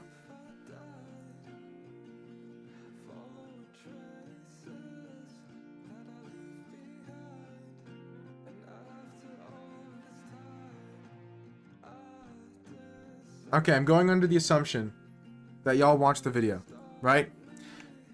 What I want you to notice about this video is when the guy said, sure you can, to you can't go crow concrete. The other guy didn't contest it. He just stared. And that's a very important point. The point being, never stop your opponent from playing a bad move. Why? I want them to play the bad move. Why should I play a move that prevents the bad move? Exactly. Never interrupt your opponent while they're making a mistake. Beast B5 and Knight B6 are both mistakes. You want them to play B5 or Knight B6. Why would you prevent that? You're begging them to play B5 or Knight B6. Those are terrible moves. Knight B6, you kick it. And he's just wasted a tempo. B5 is the standard Catalan. You take it, and then you play Knight E5, and this bishop rules the world. You win in exchange. Right? Because what does he do? I guess he can play Knight D5, but this looks terrible. Oh, you could just sack a knight. I love the Catalan. I love the Catalan. And he gets murdered. I love the Catalan so much. Okay. Or you could just play E4 here like a sane human being. Like, you don't have to. It's way cooler, but you don't have to. That being said, you can also do this. And you win the rook. So, my point is, Black hasn't castled yet and hasn't solved the problem with this bishop or this rook. So, letting you open this diagonal is insanely risky. Right? Like, crazy risky. So, both of those are bad moves. So, I don't see a reason to prevent your opponent from playing a bad move. Don't interrupt them while they're making a mistake. Let them make the full mistake. If they're digging their own grave, don't interrupt them and ask them, why are you digging your own grave? You wait, and then you push them into it, right? It's very simple. It's very simple in theory, very difficult in practice. A5, okay. Castles, Queen C2, sure. Sure, nah, this is probably a little bit more natural, but okay, Queen C2 is not terrible. I'll play it. I'll take it. B5, take that, sure. Knight takes, Knight BD2.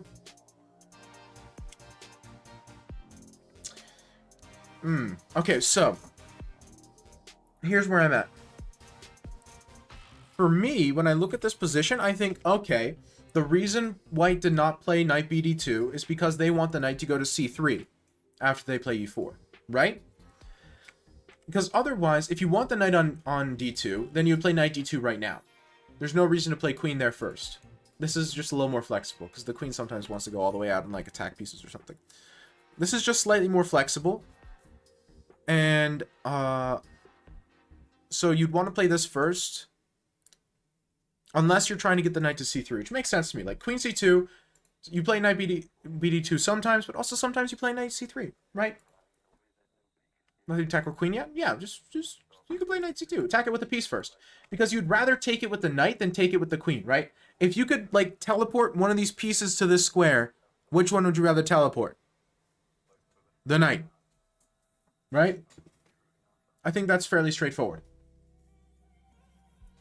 So, all else being equal, you would rather attack it with the knight than with the queen. Now, the reason I didn't say that initially when I saw Queen C2 is because I thought I got the idea. Knight solo. What I thought I understood was the fact that you played Queen C2, that way you can play E4 and Knight C3 and take with Queen eventually, and not have to play the knight to D2 to block your bishop. And that makes sense to me. It's not 100% correct, but I see the vision, right? I get it.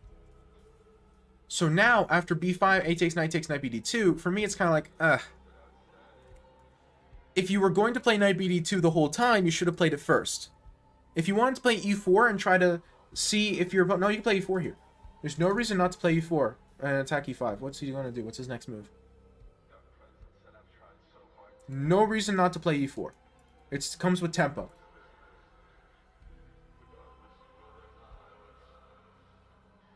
This is E4 with tempo. It's very nice.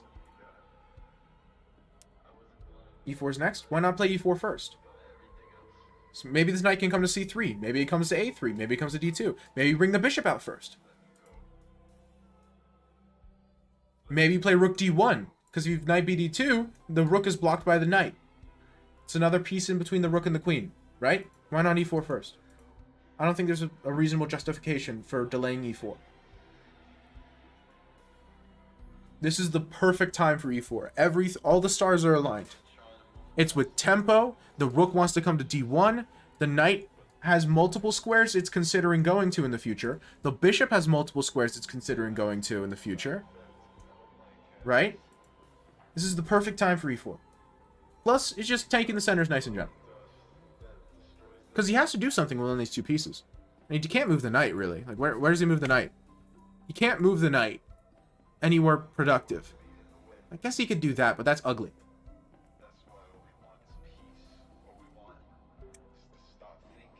Holy heck. Anyway. I guess he could go knight fd7, but that's ugly. And you still go rook d1.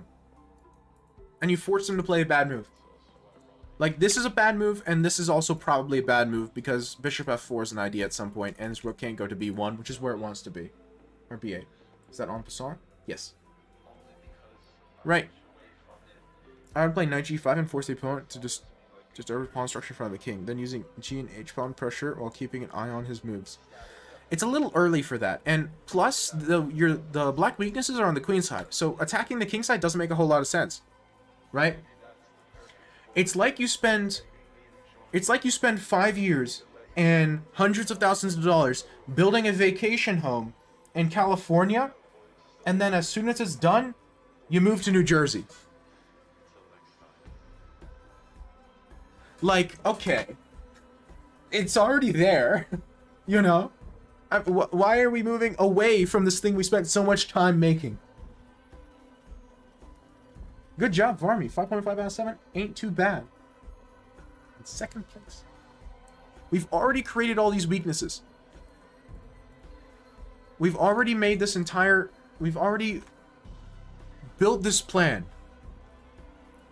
Going somewhere else while we still have work to do doesn't make sense. Again, if we're finished here and we want to put pressure somewhere else, that way we have pressure on both sides of the board, okay. But we still have pressure to put.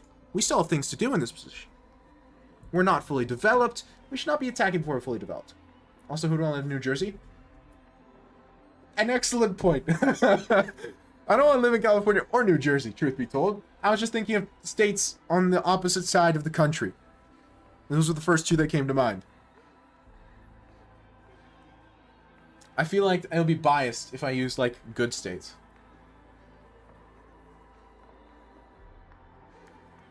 Yeah. Concert hall piano recording. I see what you're saying, but this isn't the time for it. There's a time and place for everything in chess, and this isn't the time nor the place. Creating the hook in the position, it isn't correct. And plus, usually the h4 pawn advance is better when the pawn's on g6. This isn't that much of a weakness. His pieces are all very well situated. The timing isn't right. That's an idea in some positions, but not this one. Let's go. Queen takes. Okay, this I hate. We just talked about this earlier. Which piece would rather be on c4? Queen or knight? Absolutely the knight. Without question, the knight. Like, very, very clearly the knight wants to be on c4. This is such a nice square for it. Because d6 is such a common weakness, and like e4... Oh, this is a very nice square for the knight. Where would it rather be? Knight on b3? That doesn't look right. I mean, I guess you could go to c5 from b3, but why would you want to go to c5 and just get captured? You want the c-file open to pressure this pawn. And plus c4 guards b2, so you can move the bishop freely. Ah, this is such a good move. Oh yeah, e4 is also good, but this is better. The problem with this is I get knight b4, so technically you don't have time to play this because I get knight b4 with tempo, and knight d3 is annoying. Want a knight to support e4?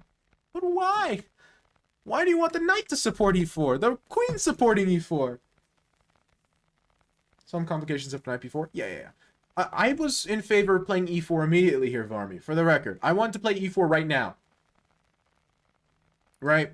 Because to me, this is the most natural move. But I already talked about that. And so after knight b2, knight d4, d5, now e4 is not the correct move. Now it's this, 1,000,000%.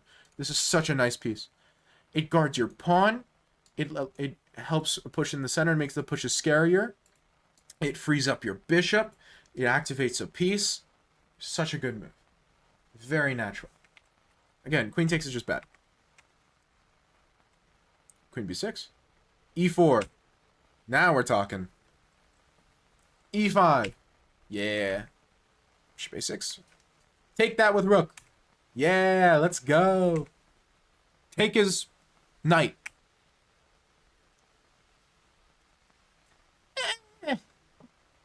I mean, rational minds may differ, but I want to open his king.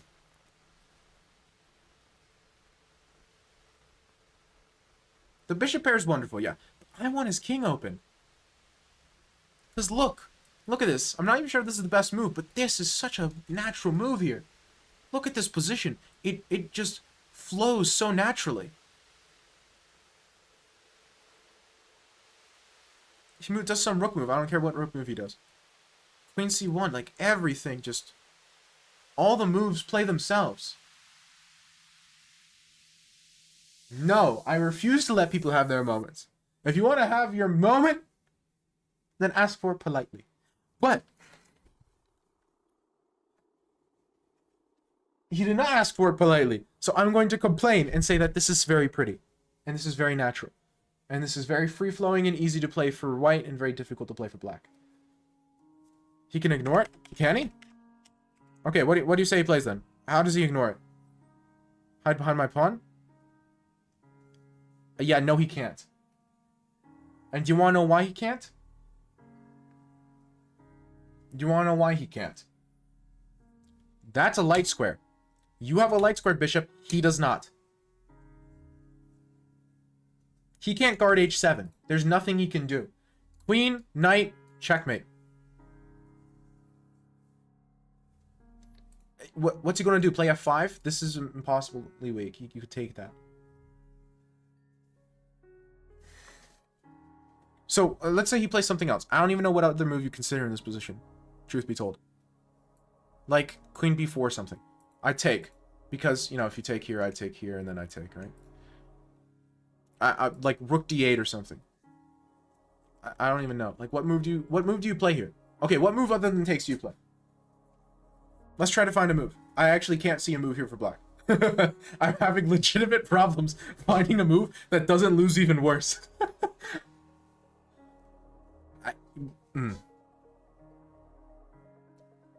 G6, knight e4, and it's G6 is also terrible. I'm trying to find something because your bishop can't get in. This looks horrible. This looks just awful. G6 d5. Wait. Let me take a look at that. G6 d5. I like the enthusiasm. The only problem is now you let him get his bishop in, right? Although I suppose you do get knight h5. Okay. I don't know. You're cooking. So h5 first. Okay, I see your point. It's cute. Sorry, knight d4. Wrong knight.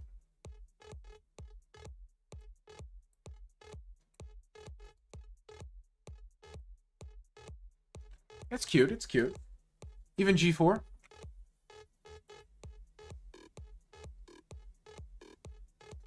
Yeah, but why? I mean, it's a little over enthusiastic for me. This is very natural. Just this, and you don't need to be too fast about it. Because his bishop eventually getting to f8 is kind of annoying. I don't see why he can't play this. Where does he move his bishop? Like b4, it would have to be. Knight e5. Oh, all of the pieces. Look at all these pieces. What? This, and he can resign, right?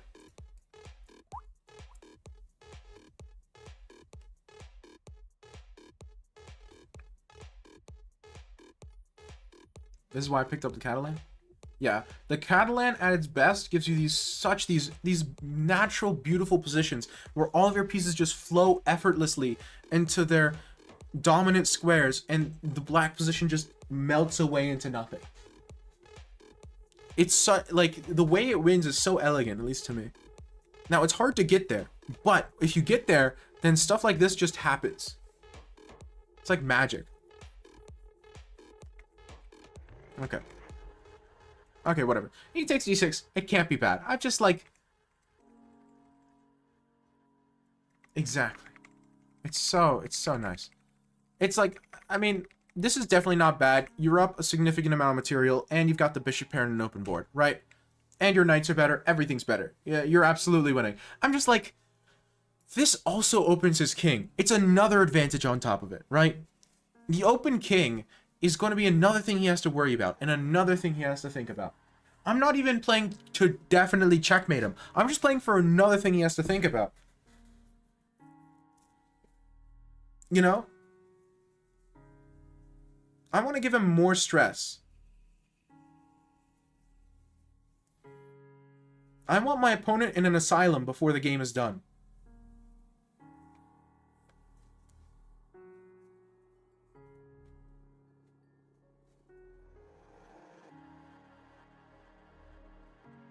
Okay.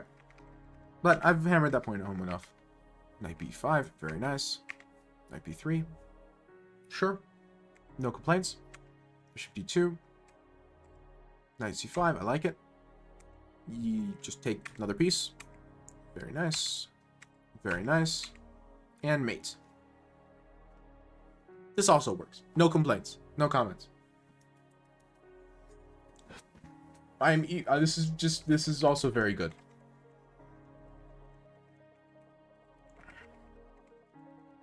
That's the thing. It's kind of like both ways win. I'm just, making an argument for my way.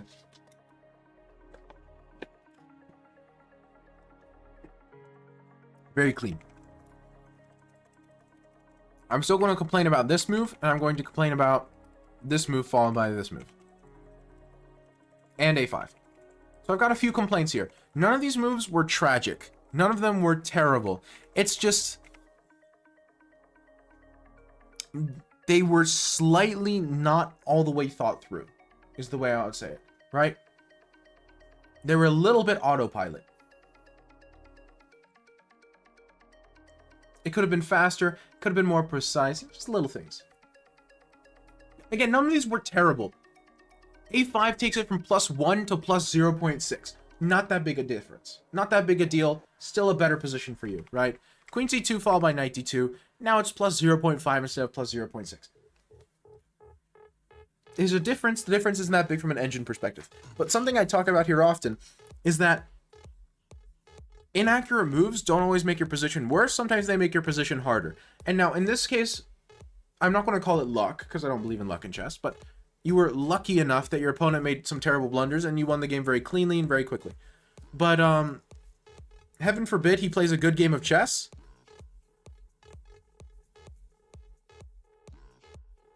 Heaven forbid he plays a good game of chess. These small differences are going to bite you in the rear later.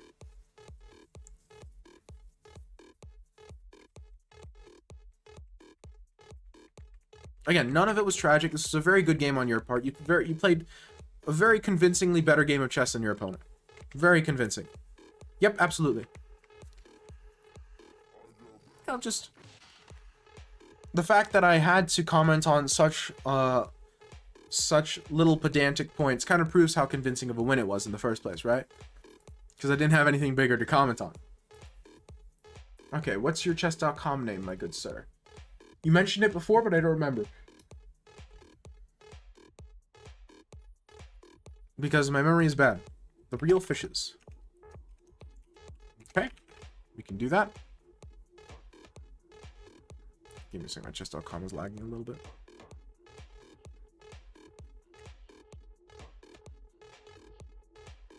Rapid, unrated. 10-0, unrated. We'll do the typical.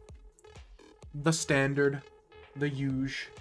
Can I enter the queue again to play this time? So normally yes, but you can't now because the queue is closed. Because it's like 10:40 my time and I have school tomorrow.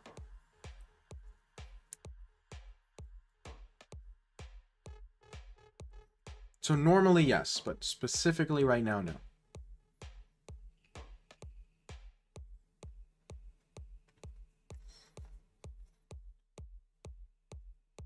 Was Smash in here earlier when we played this position? When I played this position against somebody? I guess we'll find out, right?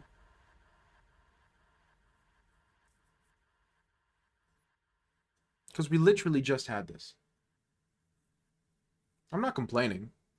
I enjoy this position. But, just curious. He was going to use my own advice against me, right?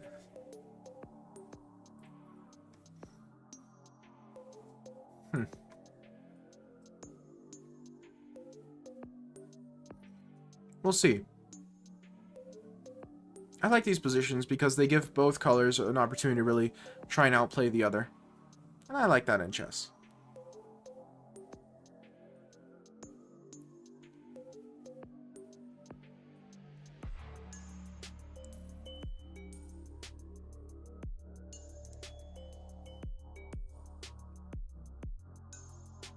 So, it's very much an attack on either side because while white had the extra move here, I'm trying to argue that philosophically his extra move is more of a weakness than a strength. I'm trying to argue that knight f3 doesn't actually improve his position, but in fact makes it worse because it delays his pushing of the f-pawn. Whether or not that's true or just a cope is kind of yet to be seen. In some sense, chess openings, especially dynamic ones, are like an argument. They're a debate, right? I think one thing about this position, you think another. Who's right? Only time will tell.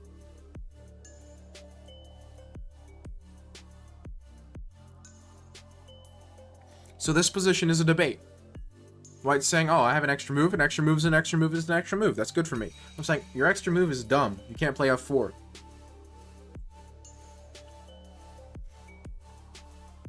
My favorite positions in chess arise from games where both colors are trying to prove a point.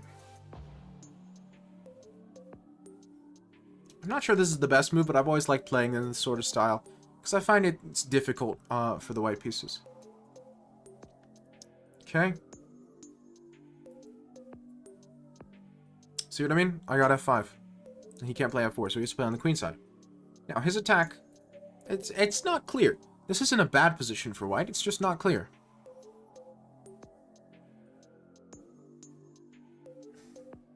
My record in these positions is fine. It's not amazing. Because it's not, like, unplayable. It's just... it's chess.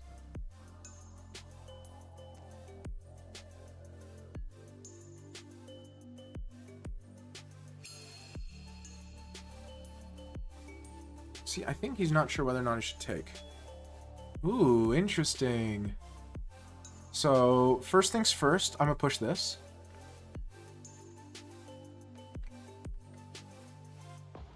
Interesting.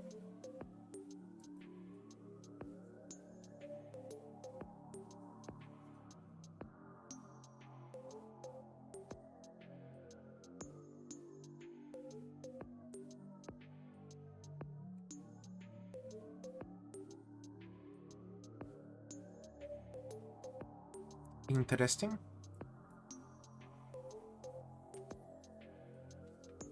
See, this is what I mean. White's attack is faster, but it's not clear if it's stronger.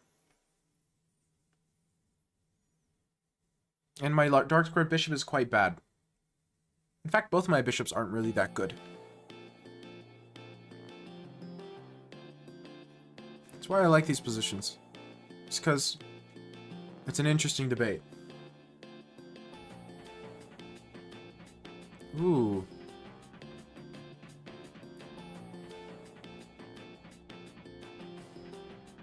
Your rook is also free from the position, which makes it stronger for the mid-game. This is true.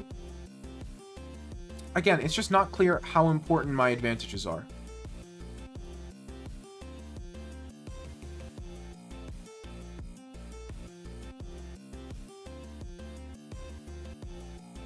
Like I said, it's an argument.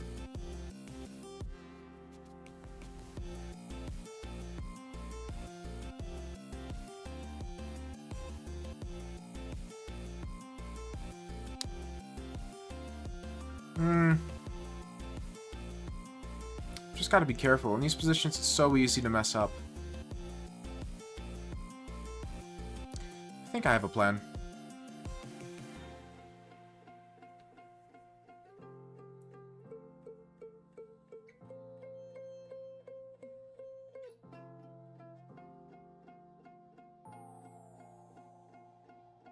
So here for sure.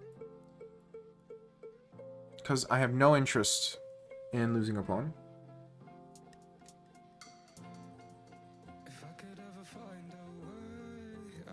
I don't see a fork. I think my plan is better. These positions, typically Stockfish gives it a pretty even evaluation.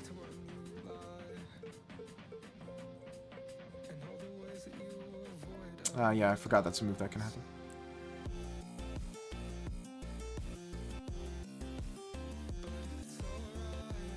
Yeah, my move was messed up.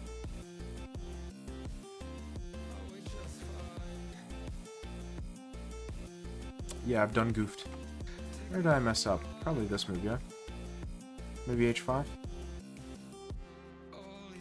Probably h5.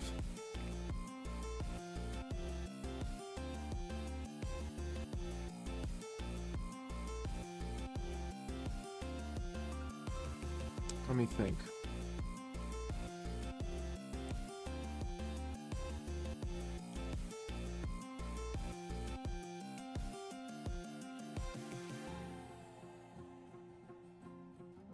Yeah, this is poor.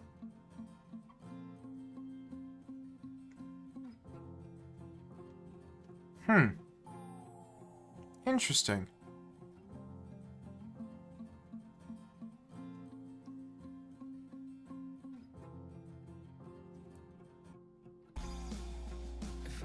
I think it's pretty darn accurate.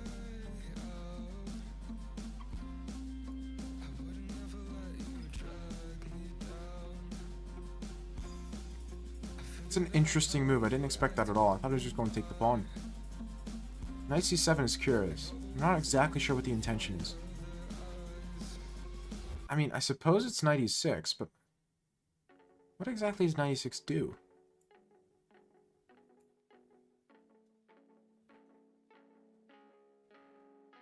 What's the purpose?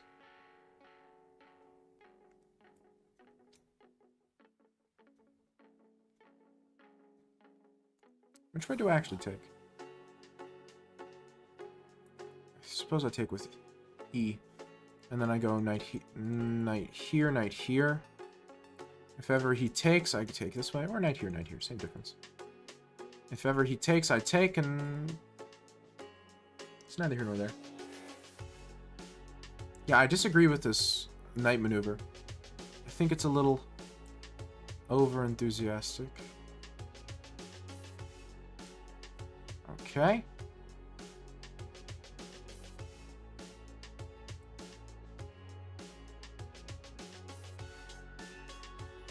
Okay.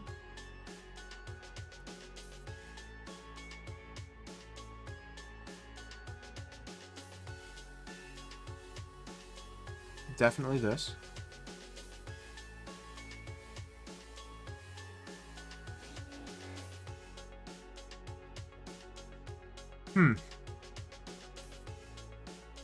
Curious.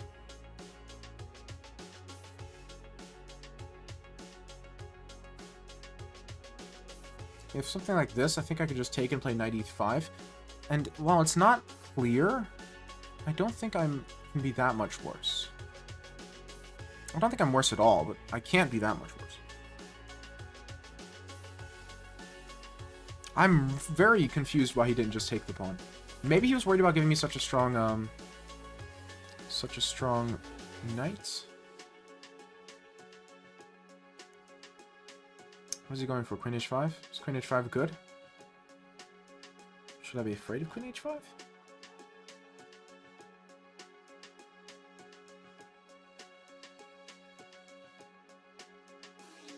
Should I care?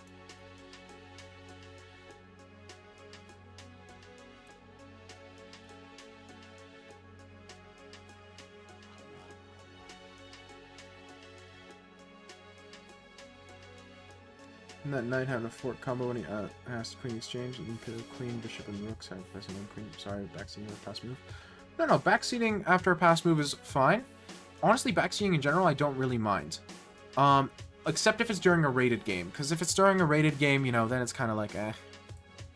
But, especially when I'm playing more casually like this, it's not a problem whatsoever.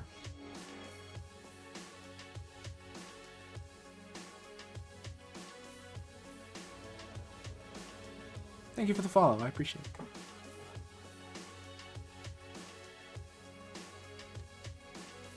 Okay. Interesting.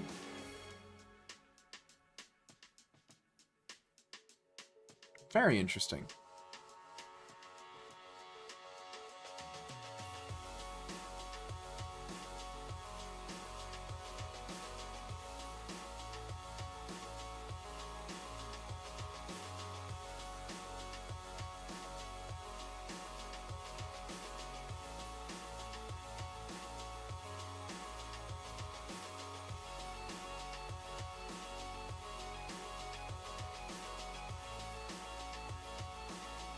So difficult because I have a few different ways of going about this, and it's very unclear to me which one is actually best.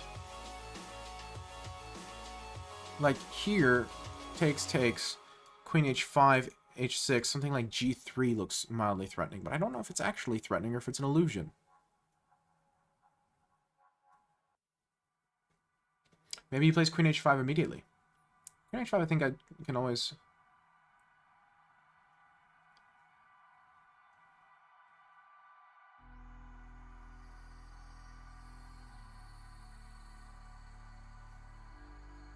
h4 is interesting.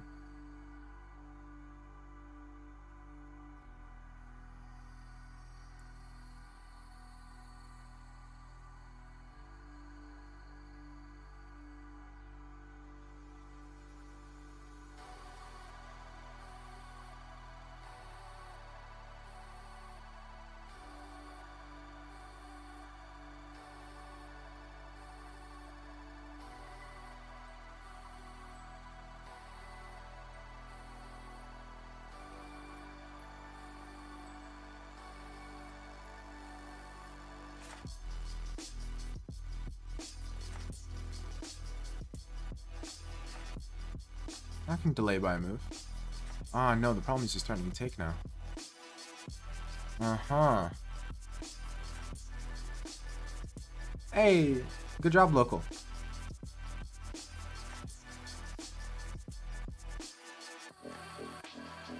Huh. What a curious position.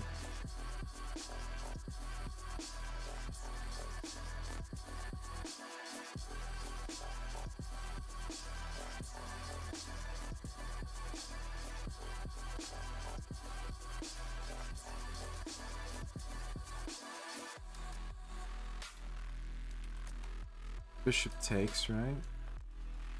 Check.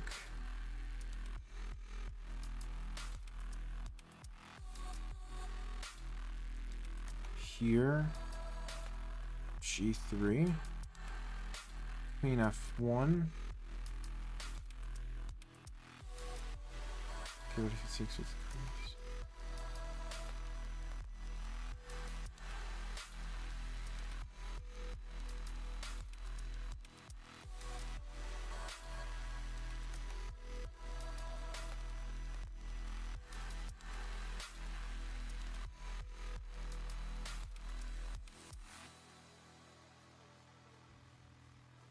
This could be wrong.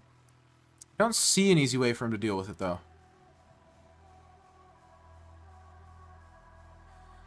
Just because I don't see it doesn't mean it doesn't exist, but...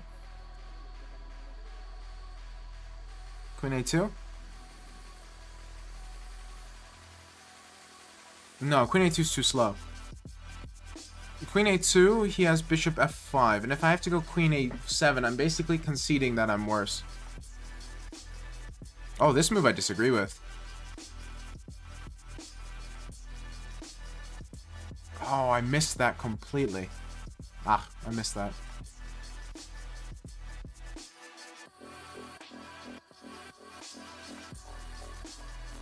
Yeah, I missed that completely. Yeah, I completely missed queen g8 at the end.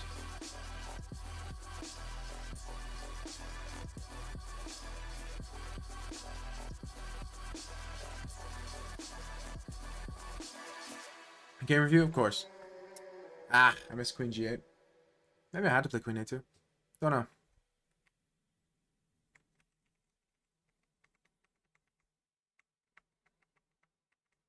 I was definitely doing better for a time there.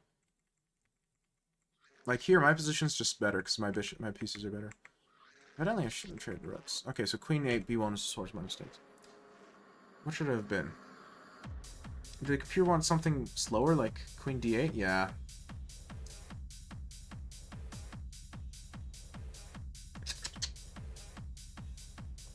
Yeah.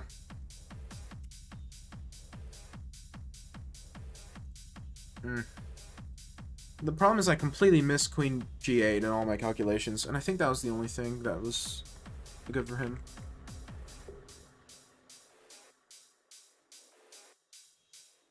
H takes g. What I was calculating was bishop f4, f5. I thought I might have knight g4. Maybe I didn't.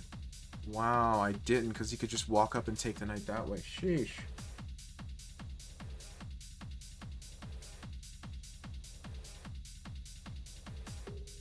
Yeah, I just missed queen g8. I forgot that was a move.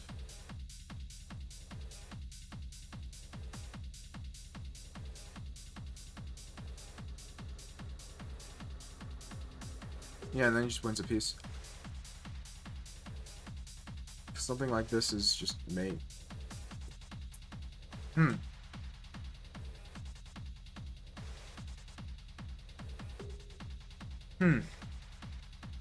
No. I can't. I don't do multiple games against one person in a row.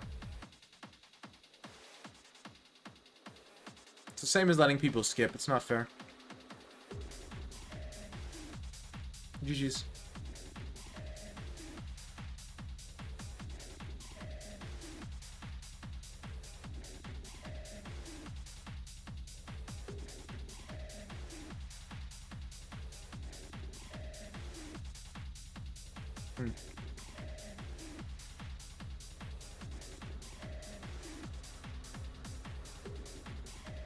Yeah. So where was my mistake that made the game this hard? Bishop f6. This was the mistake. It should have been queen e8. Bishop f6 was incorrect. It makes my position much harder than it has to be.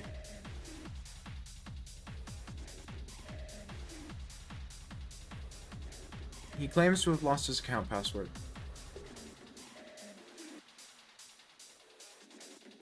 Oh no, they just can't push that yet. Okay. Yeah. This is what I should have done. Queen e8 followed by h6.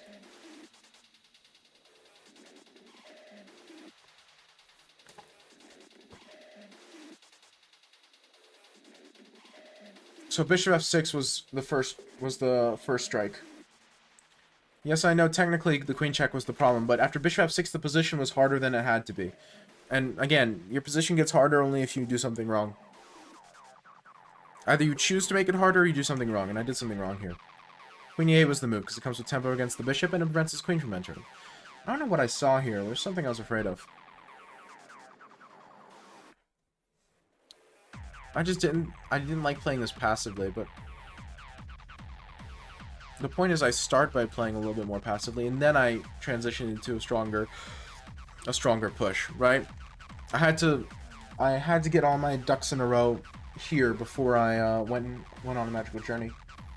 Column, I don't see. Reckon it's chess? Dunno. It's chess.com's job, not mine. It's always hard. It's always hard when your account is 1 day old, 1200, and you play like a 2100, right?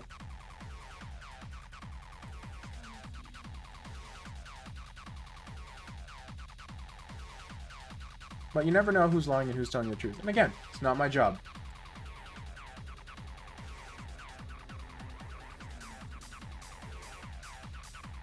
Let's go. You gotta hit him with the Lofong occasionally. Local, the Lofong is the classic. Okay, I think that's queue empty though, which is nice. What time is it? Oh, 11 p.m. on the spot. Perfect timing. Okay, stream manager reloading. As it usually does.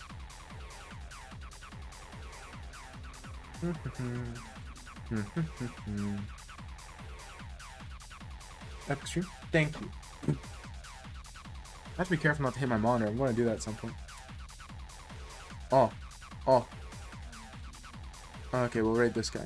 He's been live only like 4 minutes, and his title is Tell Me Your Favorite Conspiracy Theory. Plus, I've been following him for a while, so I know. When's your next stream? That would be Saturday. Saturday at 7 p.m. And we'll be doing Fisher Random on Saturday. Because I want to incorporate more Fisher Random, because I think it's the future. And I don't play basically any of it in my current state, so. Plus, I think it'll be good for our positional chess in general. That's my plan, at least.